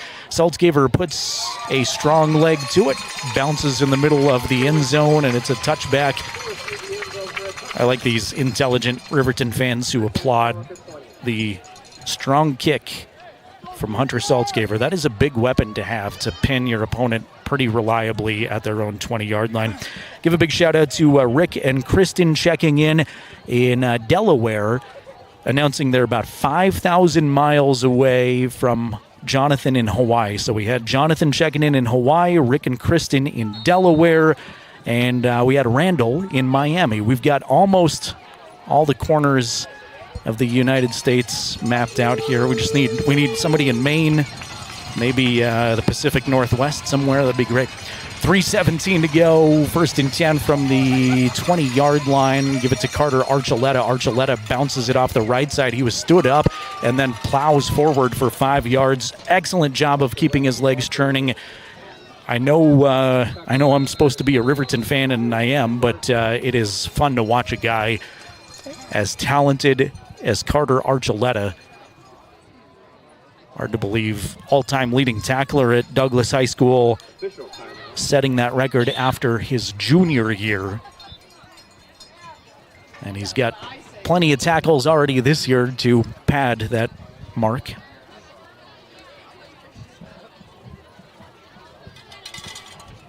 Thanks again to everybody for coming back to us after our power bump.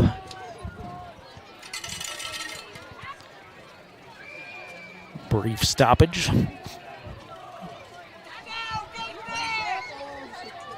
Colin Roberts works out of the shotgun, 2 in the backfield, sends 2 receivers out to the left side, 4-man front for Riverton. They are showing some pressure on the edge, though. Fake the handoff. Roberts wants to run with it. Flag flies in. Roberts is going to be tackled in backfield. Excellent pursuit.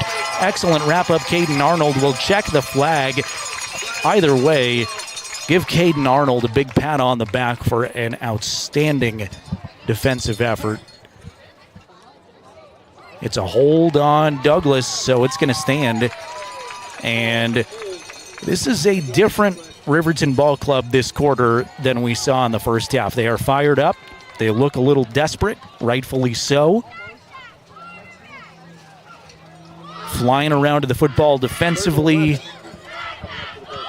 And we're able to turn a short field into points for the first time tonight, last trip.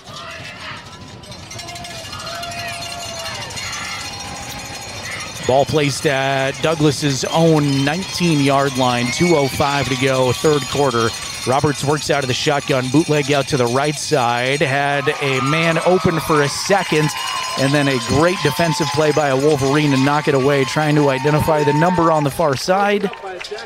Jackson Larson is there to knock it away. Jackson Larson with the big play, and that'll make it 4th and 11 to go from Douglas's own 19-yard line. Riverton's going to force another punt.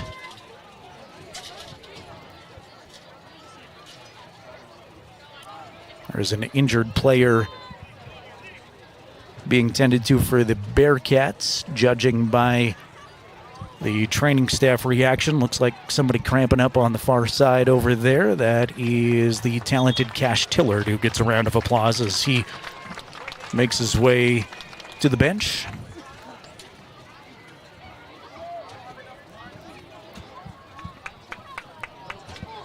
Bearcats lead Riverton 14-7.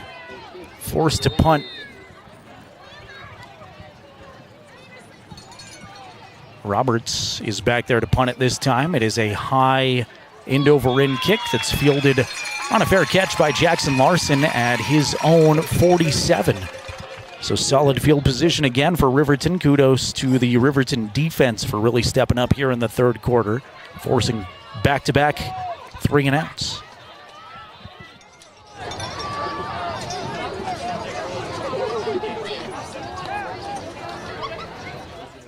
Say hello to Tom York from Montana checking in.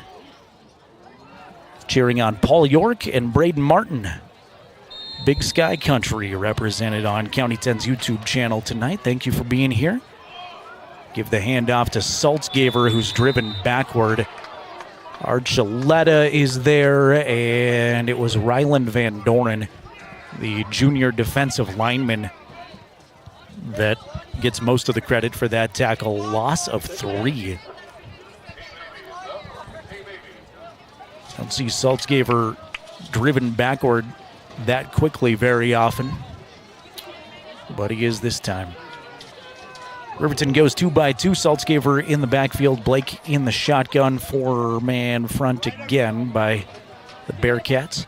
Showing some pressure on the edge. They will bring that pressure. Blake steps up in the pocket under a lot of pressure. Gets the ball away. Overshoots Sheets. Gattenbein did an outstanding job just to get it away. And there's a little bit of chirping in there with Blake and I believe Brennan Sullivan.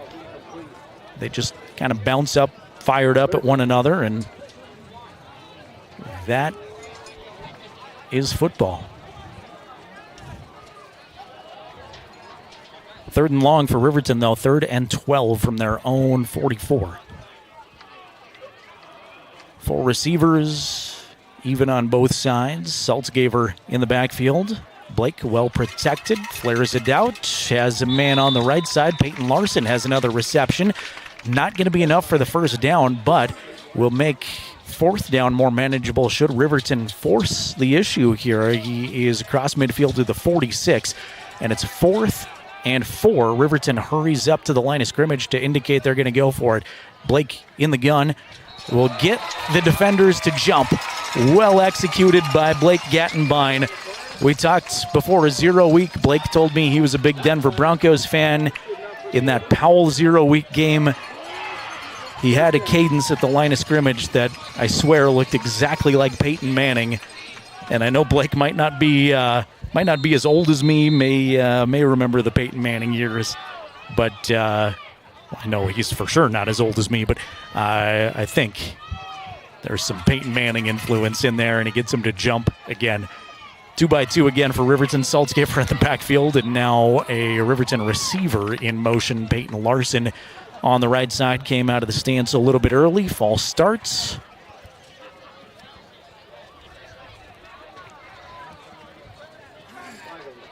Again, if you're just tuning in, this is the first conference game of the season, 3A East Conference. Riverton goes 3-1 in the non-conference.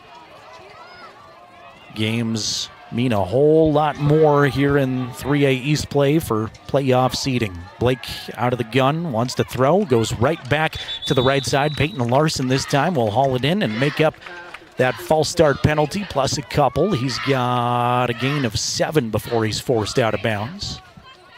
22 seconds remaining in the third quarter. Douglas on top of Riverton, 14-7. Wolverines have the football at the Bearcat 38, facing a 2nd and 7. 2 receivers again on either side. Saltzgaver in the backfield. Blake 3-step drop, sets his feet, wants to throw. Home run ball looking on the right side. It's complete. Is he in bounds? That's Peyton Larson again. Officials going to get together. They've placed the ball at the 6. Now they're going to say incomplete. That is going to be contested by the Riverton coaching staff, who were right there on the side in front of it. I didn't have a great look at the play, but that is the 3rd or 4th time Riverton fans tonight have thought they've had something go their way in a pretty big way, and then seconds later had it reversed against them. Flashback to that 4th down conversion that they thought they had earlier this quarter, and certainly psyched this broadcaster out. Man, I thought that was a big completion. Really nice catch by Peyton Larson. Well-thrown ball by Blake, but just a shade out of bounds. 3rd and 6. Gattenbein steps up. Home run ball again. Wants Sheets. It's tipped away. Incomplete. Well defended that time. Cash Lenzen is there again. Cash has done really a nice job from his linebacker spot. Dropped into coverage that time and swatted away. 11 seconds remaining, third quarter. 4th and 7. Ball at the Douglas 38. Both teams have gone on 4th down a lot, and it looks like this is going to be the same thing. Gattenbein brings the play in from second-year head coach Mark Lenhart. Larson and Cox go to the left side. 2 receivers to the right. Saltzgaver's in the backfield. Sheets comes in motion. Now will go trips left side. Blake rolls to the left, looking at those 3 receivers. Wanted Cox, and it is going to be too wide. Incomplete.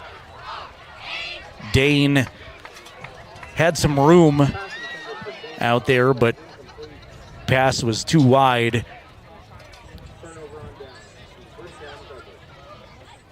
Turnover on downs with 7 seconds remaining, third quarter. Coach Lenhart very upset. Had a lot going on the field. I think he's still after the officials, but also something that his offensive personnel were up to.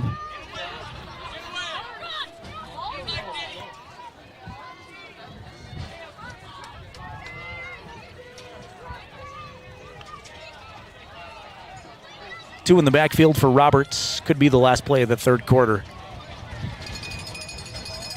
Pitch it to Archuleta. Archuleta looking for some space on the right side. He's going to be swarmed by 3 Wolverines. No gain on the play to end the third quarter. Riverton defense stepping up here in the third, and that'll take us to the end of quarter number 3. It's Douglas 14, Riverton 7. Don't go anywhere. We've got a good fourth quarter brewing. You are watching Wolverine football on County 10's YouTube channel, listening along with us on 105.1 Jack FM. Baldwin Creek Rental Service in Lander is a proud supporter of sports and athletics here in Fremont County. Baldwin Creek Rental Center understands how expensive specific equipment can be, especially if it's for a one-time use or event. That's why they offer tools and equipment rentals. For many years, Baldwin Creek has provided services to clients in Lander and the surrounding areas. From lawn and garden projects to graduation parties, they have the right equipment for you. Baldwin Creek Rental Center, located at 675 Baldwin Creek Road in Lander. Get winter ready with Overhead Door. Don't let the cold in. It's time to prepare your garage door for winter. We'll give you safety, savings, and peace of mind. Our experts ensure your garage door is winter-proof with quality service and repairs. Trust the pros. Schedule your appointment today. Call 307-856-2210 or visit the website at overheaddoorriverton.com.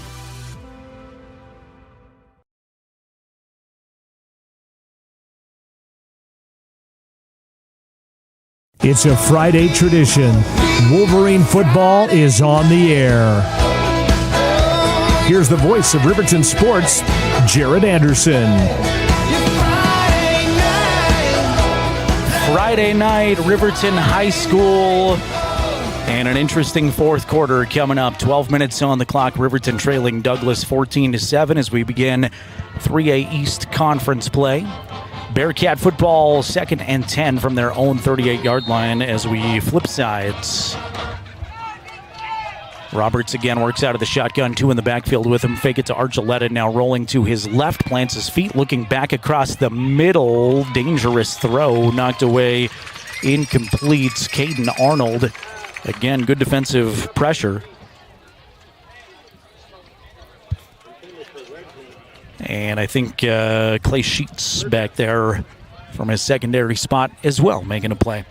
Thanks to Nathan Mills checking in, former Wolverine, saying let's go Wolverines. And thanks to Sarah Gattenbein for confirming my suspicion that Blake might be a Peyton Manning fan. Says Blake wears number 18 because of former Bronco Super Bowl champ Peyton Manning. Appreciate that tidbit a lot. Man in motion, 2 in the backfield. Roberts will just hand to Archuleta on a delay. Archuleta stutter step back to the right side. Got a lot of room across midfield. Tackled finally at the 44-yard line or the 46-yard line, I should say. First down plus about 6 more, gain of 16.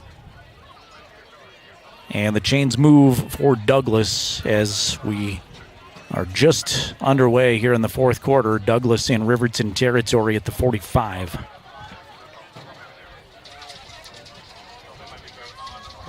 Last check, Torrington was up on Lander 20-0. Now it's 27-0. Star Valley leads Jackson 20-0, nearing the half. Roberts dances around, will just scramble with it and run to the left side, turns it into a big positive. He's got 9. Play broke down, wanted to throw it, tucked it, went, and he's able to find 9 yards on the ground. Colin has played maybe his best game of the season. They beat Jackson early on, did Douglas, 33-23. They've lost 2 in a row to Cody and Powell. Roberts looking really good on the move, though. He's in the shotgun. Give it to Archuleta. Archuleta is stood up. He only needed 1, though, and I think he's got exactly 1. Caden Liebricht being helped up off the pile. Hunter Riemann will give him a hand up, and it was a nice stop by Riverton to limit Archuleta to just a yard, but again, that's all they needed to move the sticks.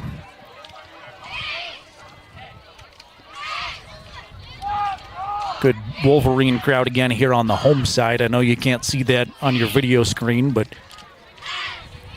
pretty packed stands. Maybe not as full as they have been the last couple of times.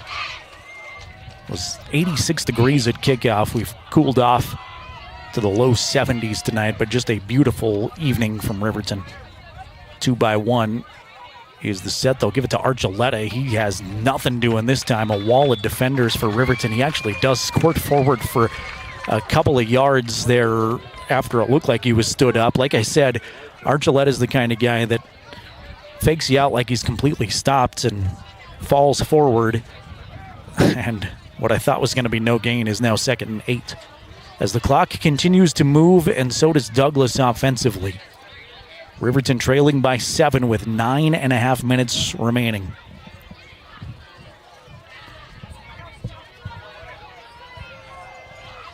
Bearcats chewing up some time here early on in the fourth quarter. Roberts stands in the shotgun. He's got those 2 in the backfield with him. Fake it to Archuleta. Now he wants to run it to the left side. Bounces off a left tackle. Flag flies in the area of holding. Meanwhile, Roberts picks up near first down yardage. Gained 7 or 8. But I think it's coming back, and the official immediately signals holding.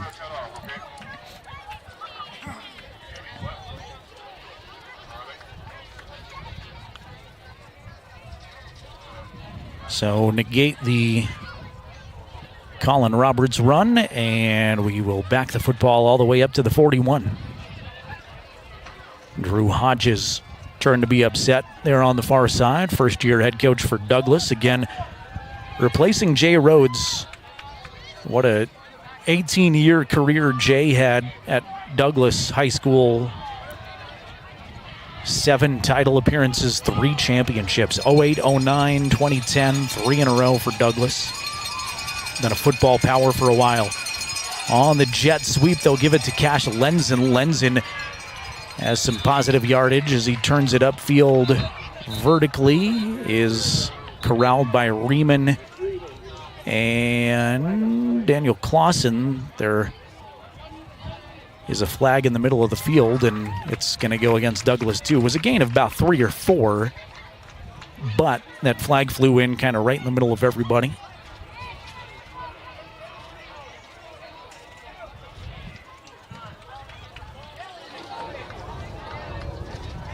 Trying to get the indication. I haven't seen it. I know it's against Douglas. I know it's costly, really costly. They're going to move this all the way back into Douglas territory, all the way back to the 44-yard line.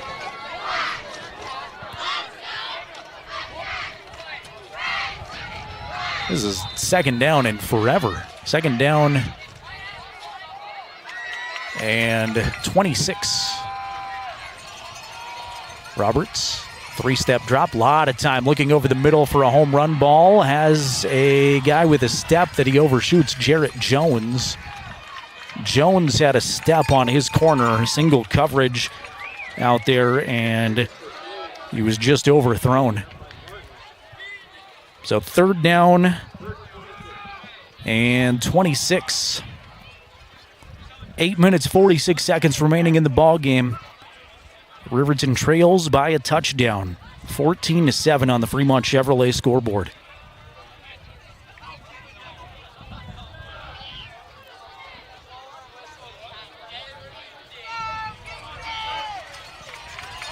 See if Riverton can get their defense off of the field here. Two receivers to the left, one to the right for Roberts, two in the backfield. Roberts fades to throw, plants his feet at the 35. Screen pass is caught, but not for much gain. That's Carter Archuleta from his running back spot catching the football. Pickup of 3 is all. And 4th and 23 is tough to go for. Douglas will send their punter on for the second time. Jackson Larson's back deep to receive for Riverton at the 10. Punt goes high in the air. Jackson's going to let it bounce at the 20. Takes a favorable bounce for Douglas, and they're going to pin Riverton at the 7. Good punt by Colin Roberts, who has punted both times for Douglas. Didn't have him as the normal punter, but the quarterback has done a nice job kicking the football too. So Riverton takes over 1st and 10 from their own 7, 93 yards away from potentially tying this game. 8 minutes, 4 seconds on that Fremont Chevrolet scoreboard.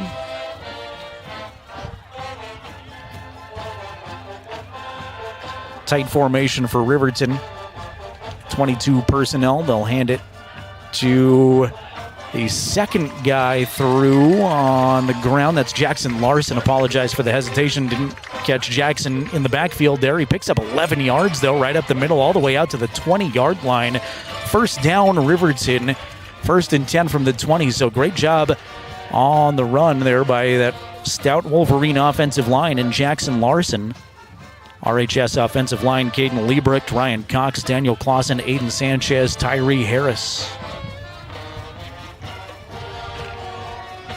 Everybody in tight except for one.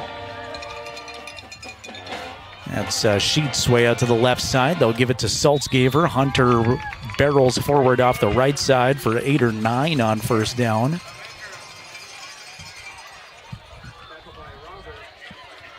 Roberts makes the tackle, and we go 2nd and 2.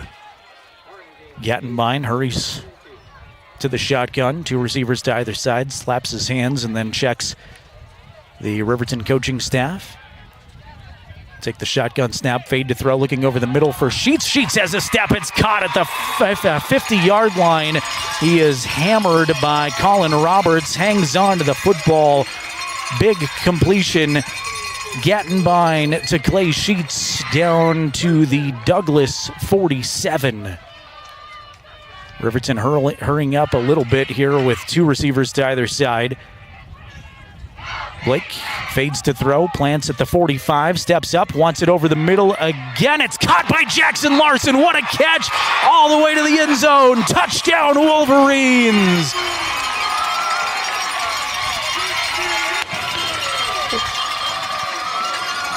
What a great catch from 47 yards away. Jackson reached back, tipped it to himself, caught it.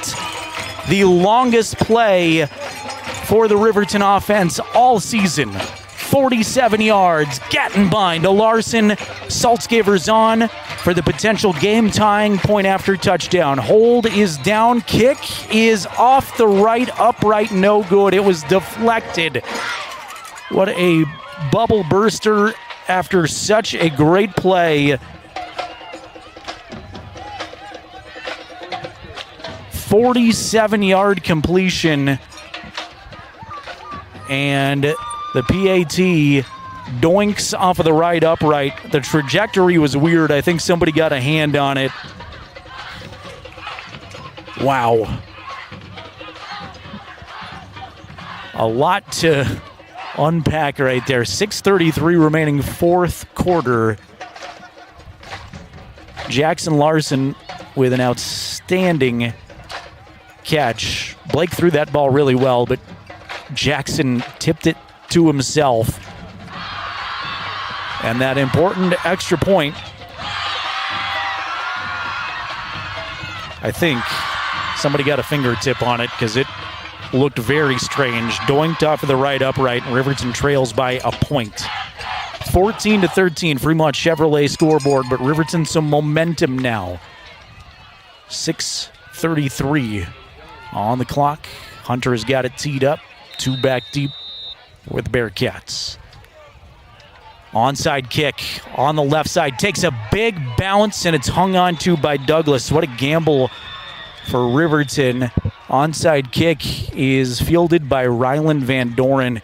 He had a couple of Wolverines around him, and Ryland with a great grab. That was honestly about as good of an executed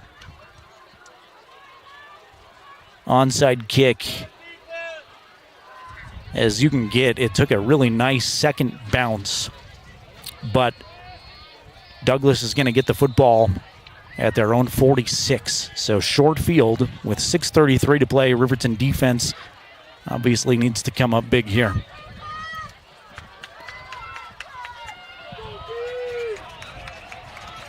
Two to the left, one to the right, two in the backfield for Roberts.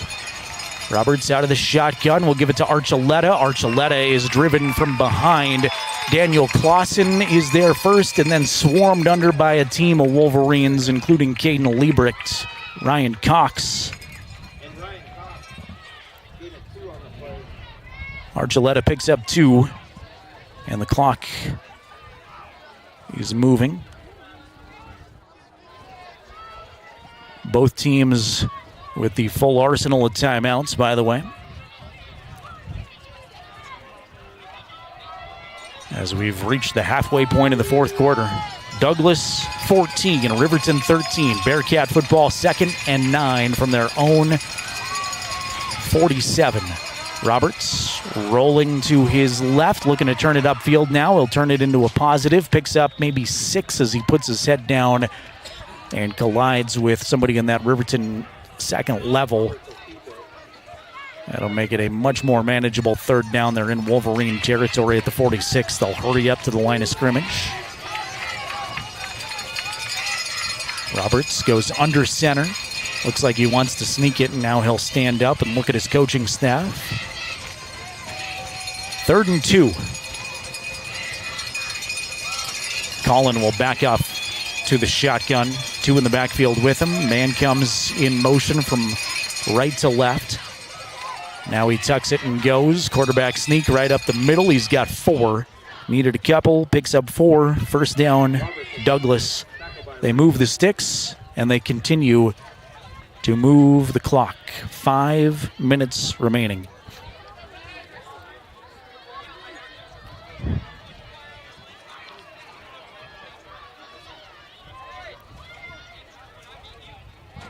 Coming down to the wire at Wolverine Field.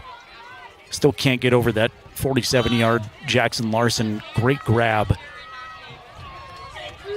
PAT no good. Leaving Riverton trailing by 1. Give it to Archuleta. Second guy through. Archuleta is swarmed again by Riverton defenders. They've done a much better job facing that Douglas run game here in the second half.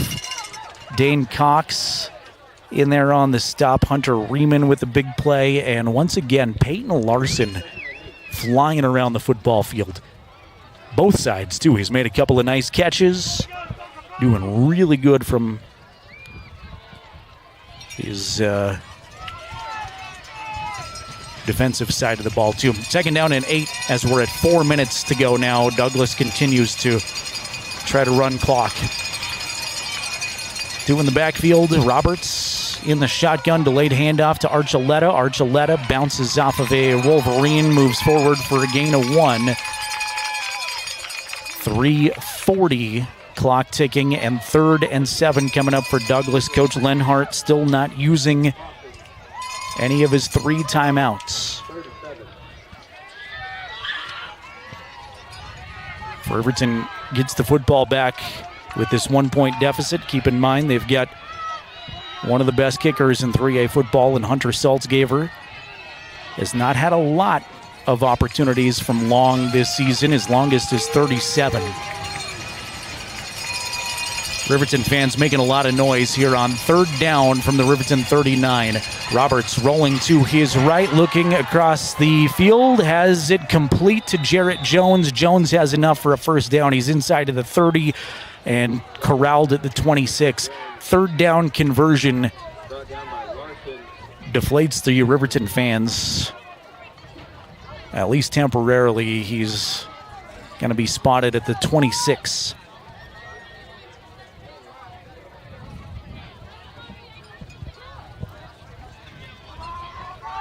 Clock starts, 2:45 now remaining. Riverton trailing by 1. Douglas football at the Riverton 26. Archuleta stands behind Roberts.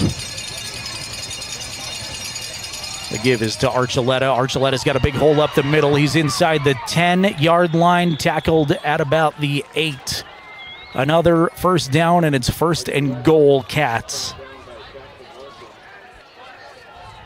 2:26, clock stops temporarily for the 1st down, and now they wind it. Carlisle Minner hustles onto the field for the Riverton defensive line. Bearcats in absolutely no hurry to snap the football. Would love to milk some more time, and they'd love some points here too. See if Riverton's defense can come up with something big. 1st and goal from the 8. Almost a bobble. It's corralled by Roberts. Now Roberts off left side is going to dive to the end zone. He is in, but a flag is on the play. It's in holding territory. So hold the phone on the Douglas touchdown. Big call for both sides. There are multiple flags on the play, but in the same area, it is a hold on Douglas.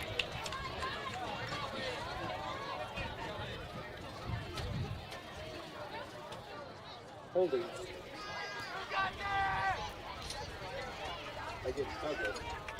Ball will be moved back to the 17.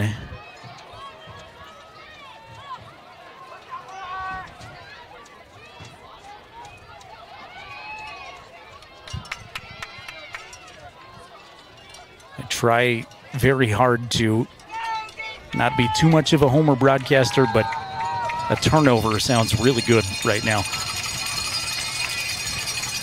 Roberts in the gun, rolling to his left, blockers in front. He will bounce off a 1 Riverton defender inside of the 10. They're going to say he's down in bounds. Wow, looked like he fell out of bounds. And Coach Lenhart is going to use his 1st timeout. With 1:40 remaining, Riverton takes the timeout. Gain of 8 on the Roberts run, so it's 2nd and goal from the 10 now. Makes up some of that holding penalty. Say hello to John watching in Gillette. Says, go Cats. We appreciate you, John. Thanks for being here. Also says, great production, so I'm going to give the pat on the back to Jason for running the camera tonight. Jason Peterson. Thanks again to Bailey Tire and Auto Service, Myers Gambles, Porter's Mountain View Supply, Fremont Chevrolet GMC, the Wyoming Department of Transportation, Perfect Power Electric, and Wyoming Catholic College. Big supporters making these broadcasts possible. Couldn't do this and travel all season with Fremont County Sports if it wasn't for the advertisers and for you all watching.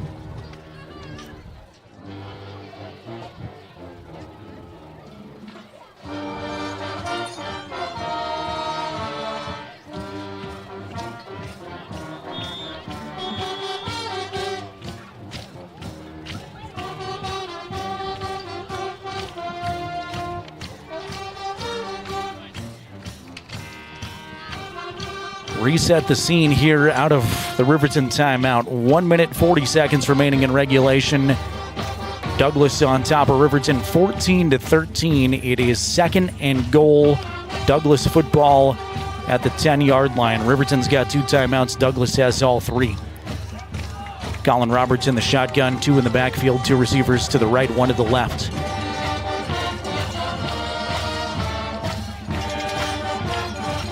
Now, flag flies in before we can start this.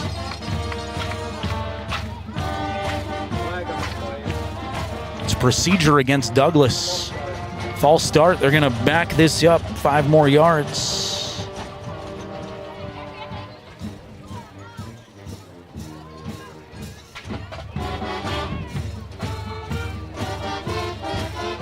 So 2nd and goal from the 15 now.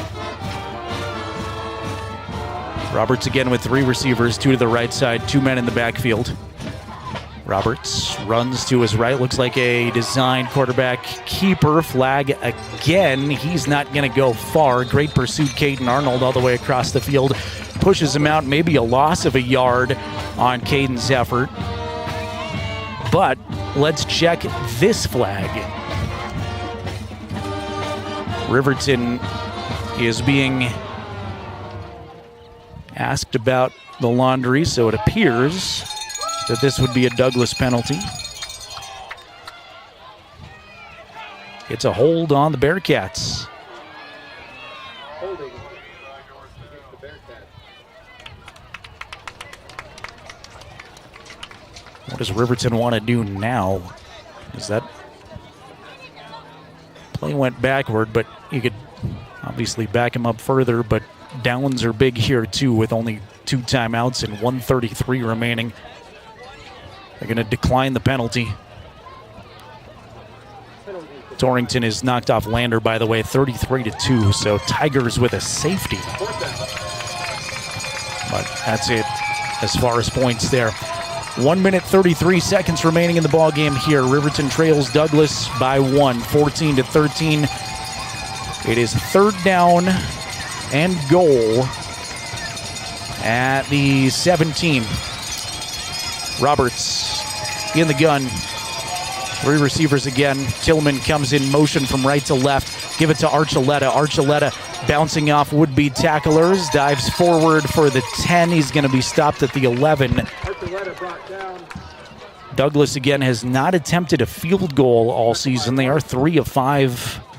Or they were 3 of 5. They're now 5 of 7 on extra points this season. So they've got a kicker that has been fairly successful at PATs, although has missed a couple. So they are not very confident in that kicking game, but 3 points here would be big. A second timeout, by the way, by Coach Lenhart, if I failed to mention that. 4th and goal from just outside of the 10. The mark is at the 11.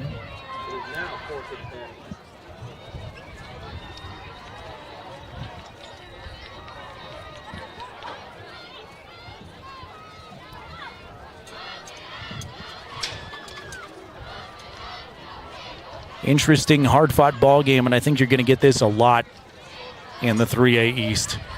Honestly, these teams, and I hate to pick on Rollins, but maybe with the exception of Rollins, are all vulnerable to knock anybody off. Lander, I think, has improved this year. They might be a step below maybe the top 4, but still a very talented team, and Rollins is scary in their own right. All right, here we go. 4th and goal from the 11. Douglas lines up like they're going to go for it.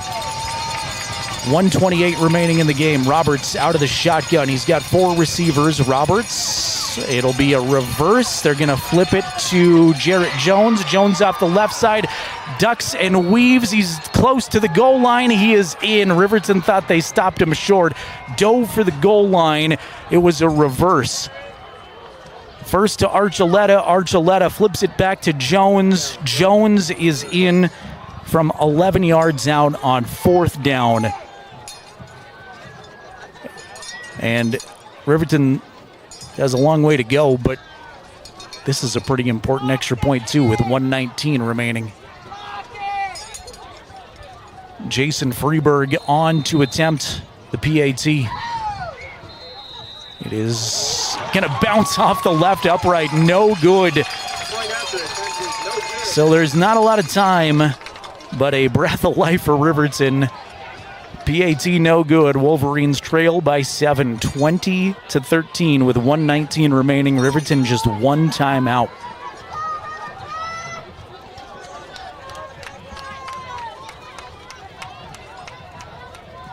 Fourth and goal. Jarrett Jones on a reverse handoff. Dove for the pylon and was across the goal line. PAT also no good. So the fourth quarter has been the story of missed extra points. And now Riverton trails by 7.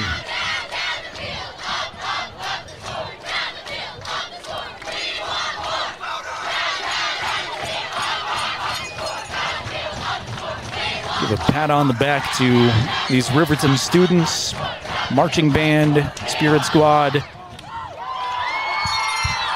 trying to fire their guys up here.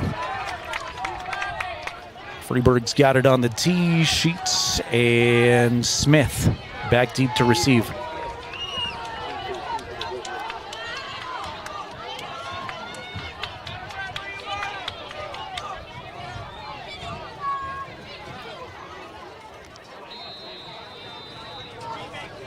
Official blows the whistle. Here comes the kick. It is a pooch kick that's going to bounce at the 30. Comes to Smith. Fields it on a hop. Smith dances around at the 30, tackled at the 32. And that is where Riverton will start. With 1 minute, 14 seconds to go. They need a touchdown to continue this ball game. They need a touchdown and an extra point to, at minimum, continue this game. And they've got 68 yards to go and not a lot of time to do it. Blake in the gun, 2x2. Saltzgaver in the backfield. Douglas showing that edge pressure. Blake steps up in the pocket, looking to the left side of the field. That is tipped, bobbled, and it is it going to be picked off? Wow. It's intercepted off of the bobble. Kyler Dowse is there to take it away, and that's going to seal this. Was off of the fingertips of Larson. Tipped it in the air, and Dowse grabs it, dives for it, picked off. 1:09 remaining, just 1 timeout, and unfortunately there is not much Riverton can do at this point.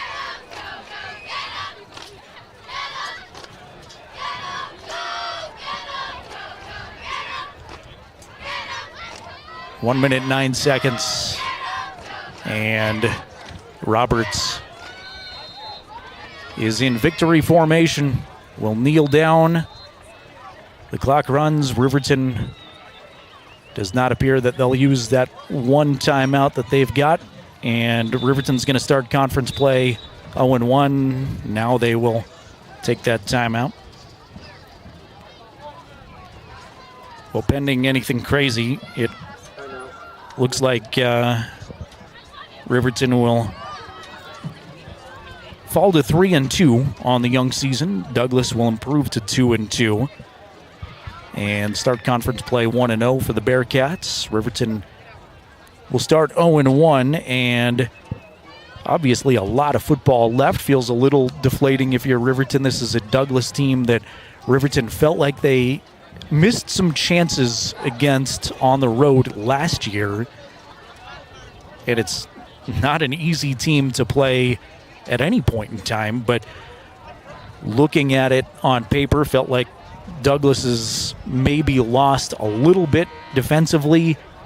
Didn't get a ton of sense of that tonight, but certainly Riverton missed some chances, especially early on.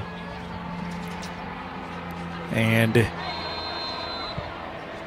Roberts is going to come back out, look to kneel on it a couple more times. He will fall over backward. Flag flies in. They're going to get somebody from Riverton with unnecessary roughness, I'm afraid.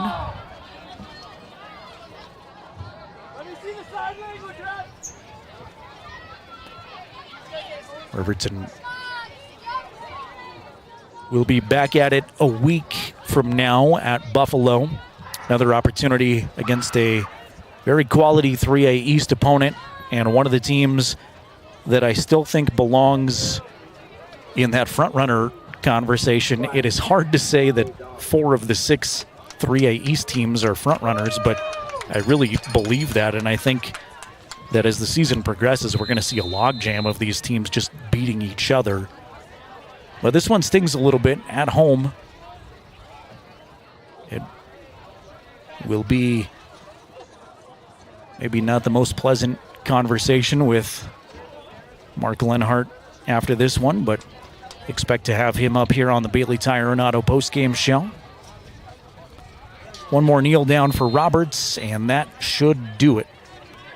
Both teams will head off to their respective benches. Riverton with their heads hung a little bit in celebration on the Douglas side of things. Drew Hodges' first conference game as head coach is a successful one. Final score on the Fremont Chevrolet scoreboard goes Douglas 20, Riverton 13. And again, it's a Bearcat team that's built quite the tradition of excellence with their football program. Riverton certainly felt like they had a chance tonight. And I think missed opportunities will stick with Riverton fans in this one. But silver lining, first conference game, learning opportunities, and we'll see how Riverton responds in 7 days when they go to Buffalo. Again, the Bailey Tire and Auto postgame show is coming up in just a little bit. We've got final from Wolverine Field. Final score, Douglas 20, Riverton 13. I believe I'm finally in a spot I can take a timeout, so we will send you to 105.1 Jack FM for just a couple of minutes, chat with the head coach, recap the scoring in this one, and get you some updates on some other football games of interest all across 3A football, and some county scores coming up here in just a little bit. You've been watching the Wolverines on County 10's YouTube channel, listening along with us on 105.1 Jack FM. Electric are your trusted electrical contractors in Lander. With over 30 years of experience, we excel in light and heavy commercial construction, residential remodeling, and service work. Our licensed electricians use only quality materials and are committed to meeting your construction schedules. For professional electrical services at competitive prices, choose Boyle Electric. Give your place's electrical wiring the touch of excellence. Call 307-332-8139. I'm John Shade, your Edward Jones financial advisor. Financial investments are very important, but so are the investments of time, patience, and encouragement of our young athletes from their coaches, teachers, and mentors. That's why Edward Jones is a proud sponsor of the Lander Tigers on KOVE. Call John Shade or stop by my office at 824 West Main Street for all your investment needs. Edward Jones, making sense of investing. Member SIPC. Elevate Rehab's founding principle on you is evident from your first visit to the last. Our practice model ensures treatment as you deserve, a private one-on-one session with a licensed therapist the entire visit, every visit. All therapists hold advanced credentialing, including 2 certified hand therapists, an orthopedic clinical specialist, an MDT therapist, as well as pelvic floor and pregnancy rehab offerings. With over 100 years of combined experience between our 7 clinicians, Elevate is your ticket to health. Find us in Lander or DuBois and visit our website or Facebook page. Choose Elevate Rehab to elevate your outcomes. At Eyes on Fremont, we know that good vision is about more than just seeing clearly. That's why we're dedicated to providing expert eye care for the whole family. From children's exams to contacts, LASIK to glaucoma treatment, we're here to help. We accept most insurance plans, and our experienced team will make sure you feel right at home. Schedule an appointment today at 111 South Broadway in Riverton, or give us a call at 307-856-9000. Visit WyomingEyes.net to learn more. Welcome to Haskell Furniture and Flooring, now open in Riverton. Discover a huge variety of top brands like Ashley, Tempur-Pedic, Serta, Lazy Boy, and more. Our showroom is filled with stylish and comfortable furniture for every room. Come visit us at 2210 North Federal and transform your home today. Explore the exceptional quality and unbeatable prices we offer. Visit HaskellFurnitureandFlooring.com to learn more and start living in style. We are Maven. We focus on the fundamentals, clean, simple designs with the very best modern materials and technologies. We refuse to compromise our mountain town roots to follow the well-worn path to $1. We choose instead to make game-changing gear and use it in the places and pursuits that inspire us every day. We are Maven, a company focused on the design and creation of innovative products for and by the modern outdoorsman.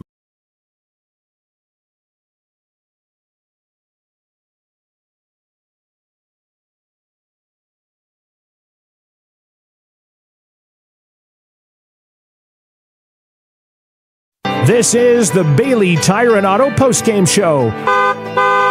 Visit the tire pros at Bailey's. Welcome you into the Bailey Tire and Auto Postgame Show.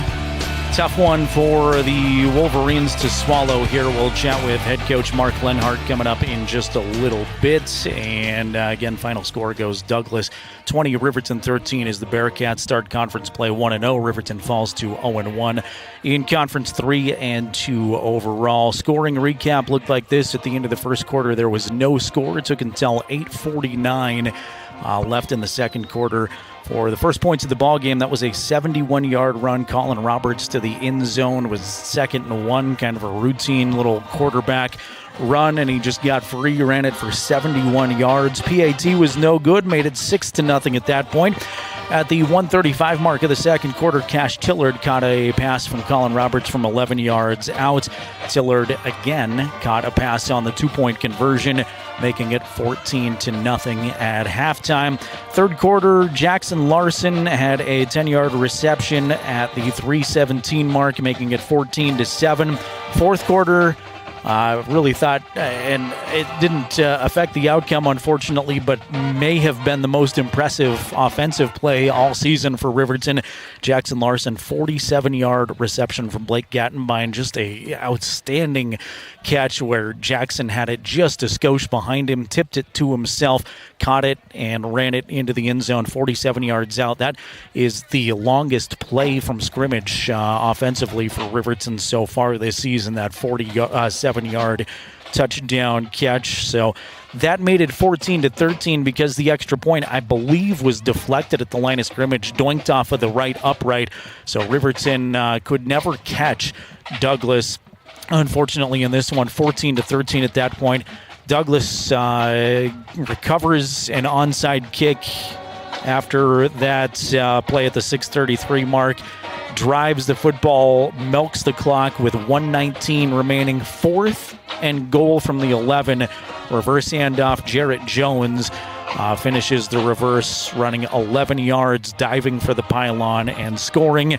PAT was also no good. We missed 3 extra points combined in this one tonight, but ultimately Douglas knocks off Riverton 20-13, beating them again here from Wolverine Field. Again, this is the Bailey Tire and Auto postgame show. Thanks to our friends at Bailey Tire and Auto Service, your full-service tire shop.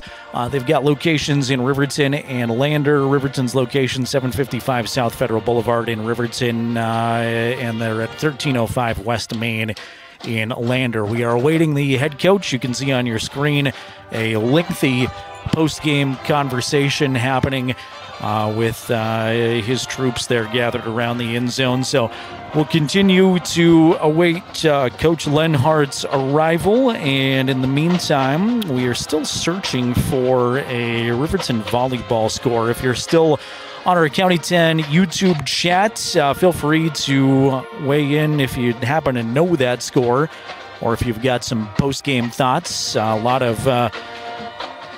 lot of folks weighing in here. Connie says, sad loss, but better luck next week. Lachey checking in saying Big Red can still get there, believing in them for the rest of the season. Bill says tough loss for Riverton. So agree completely. I know, I'm sure as the Wolverine broadcaster, you can hear it in my voice that it was a little deflating there in the fourth quarter. Wanted this team to come out starting conference play with a good one, defending home field. It's a Douglas team that they haven't beaten in quite some time, but the good news, if you're a Riverton fan, is there's plenty to learn and plenty of time to bounce back from this. Conference play means a lot, and you want to win some of these games, but another quality opponent in a week with Buffalo awaiting Riverton. Riverton will go kind of become road warriors in October. 3 out of their 4 games are away.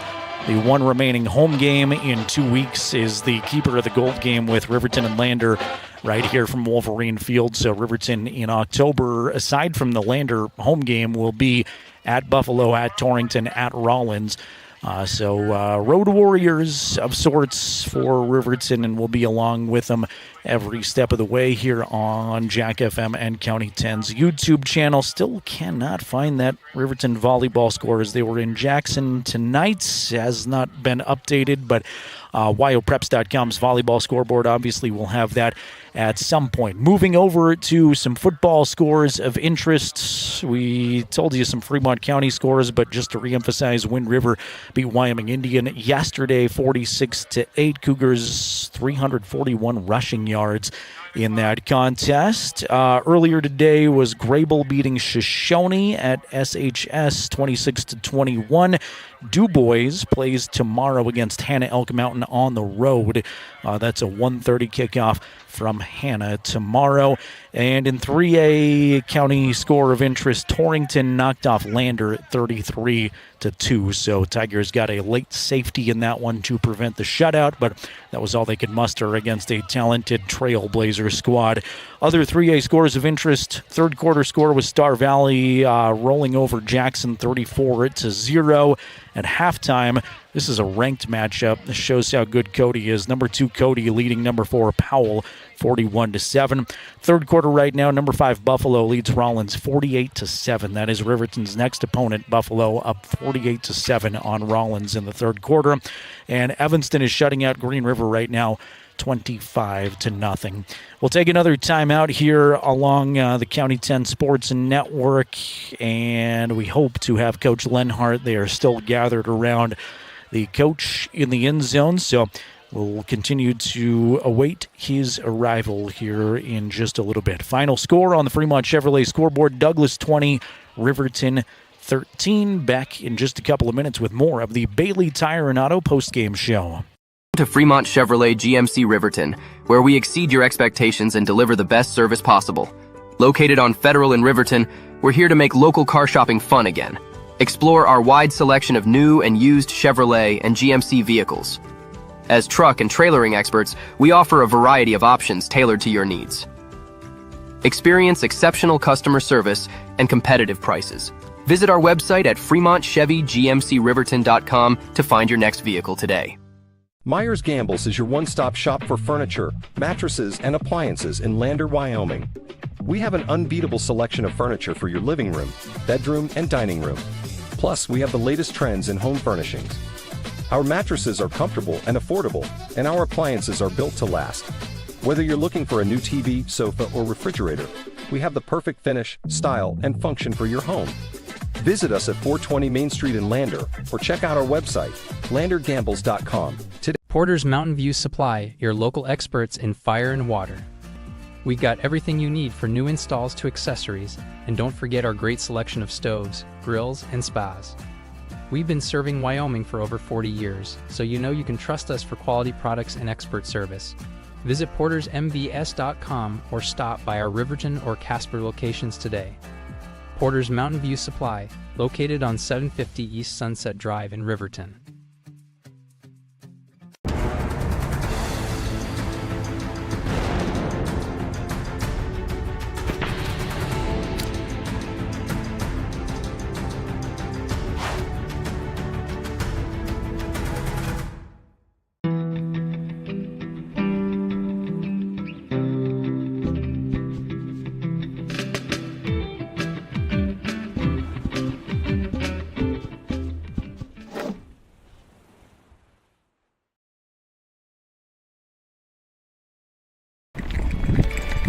We are Maven. We focus on the fundamentals, clean, simple designs with the very best modern materials and technologies. We refuse to compromise our mountain town roots to follow the well-worn path to $1. We choose instead to make game-changing gear and use it in the places and pursuits that inspire us every day.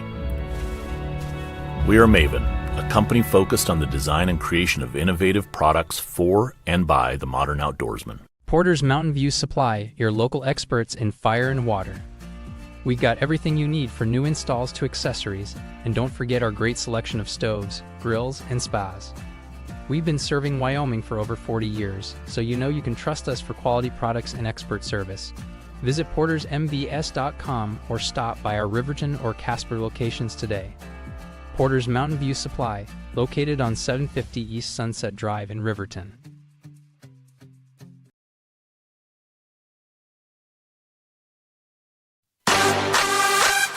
Your home for the defending 3A East champs, 105.1 Jack FM. Tough one tonight from Wolverine Field for Riverton fans.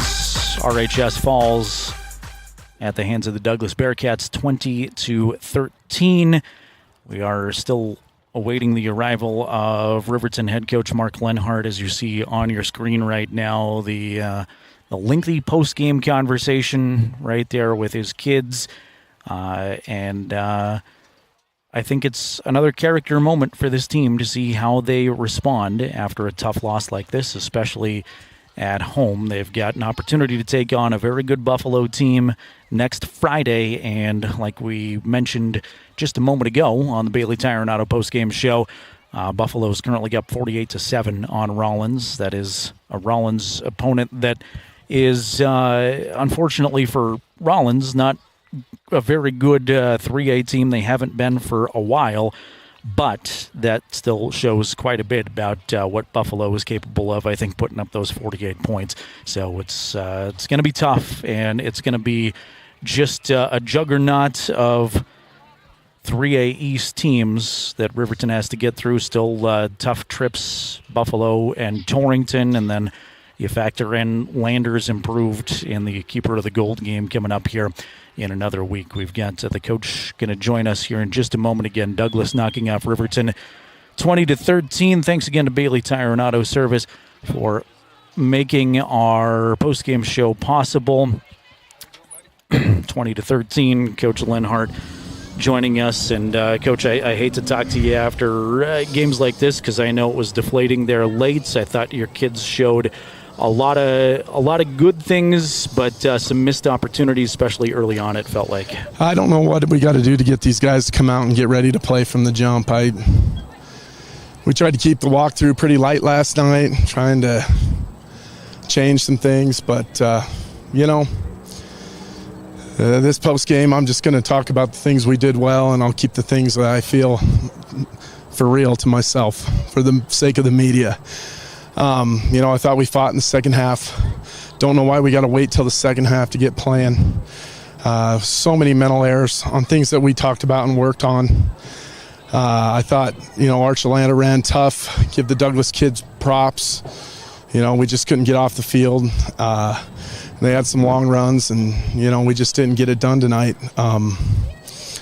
We can still have a great season, but I don't know what our kids think. I think that they're you do what you can to try and pump them up, give them hope, make them think that they can have one of the better seasons, and we still could, that Riverton's had in a long time.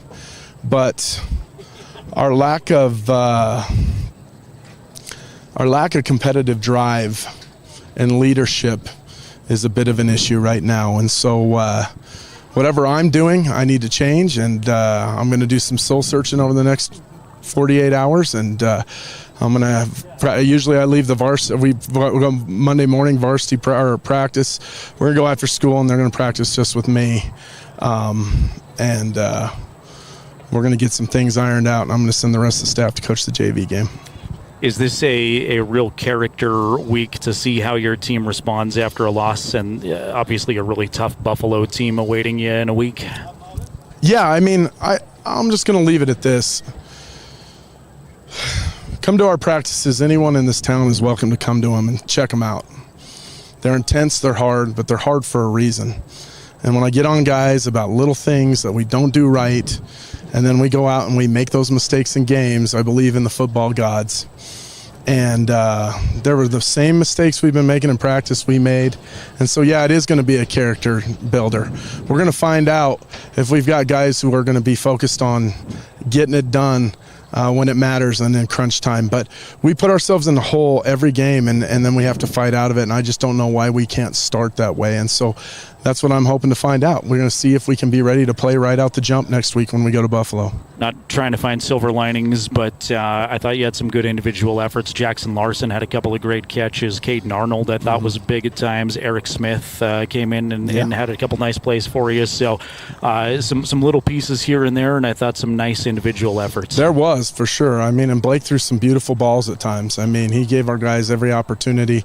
But at the end of the day, you're going to need to make those plays, and we just didn't make them tonight. And, our best players have to be our best guys, and just tonight they just weren't. And hopefully we can find a way to change that, and we can still host a playoff game. We can still have a great season, but, there's definitely needs to be some changes, and maybe there needs to be a little bit of change in what we got to do to get these guys ready. I've always prided myself as a coach in being able to get the most out of players, and I think in a lot of ways we are, but I think at times we are not, we just aren't, we don't have that real fire. We only get 9 of these, and I just don't see why we don't come out fired up to play. Warm-ups seem like we're at a morgue. Those are things that we got to get fixed, and I don't know. It's just different. This generation, I don't know. It seems like our opponents are excited to play every week. I got to find a way to get these guys excited to play football, because I think secretly there's a little bit of fear of, we're winning now, and now people expect things of me. And I think that's something that we have to change, which is probably part of the step of getting over the hump on this. All right, Coach, go enjoy your weekend, reset, and we'll bug you again next Friday. I know another tough opponent, but always appreciate you coming up. No, thank you guys. Appreciate the coverage. Mark Lenhart's head coach of the Wolverines. Always appreciate him making the long jaunt up here, even after a tough loss. He's here every single game. So thanks to Coach Lenhart for joining us. Again, thanks to you for being here wherever you're tuned in from.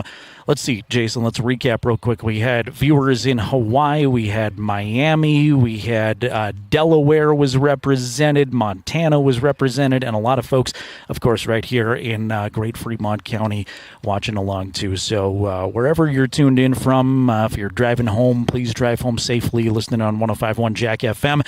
And thanks to everybody on County 10's YouTube channel as well.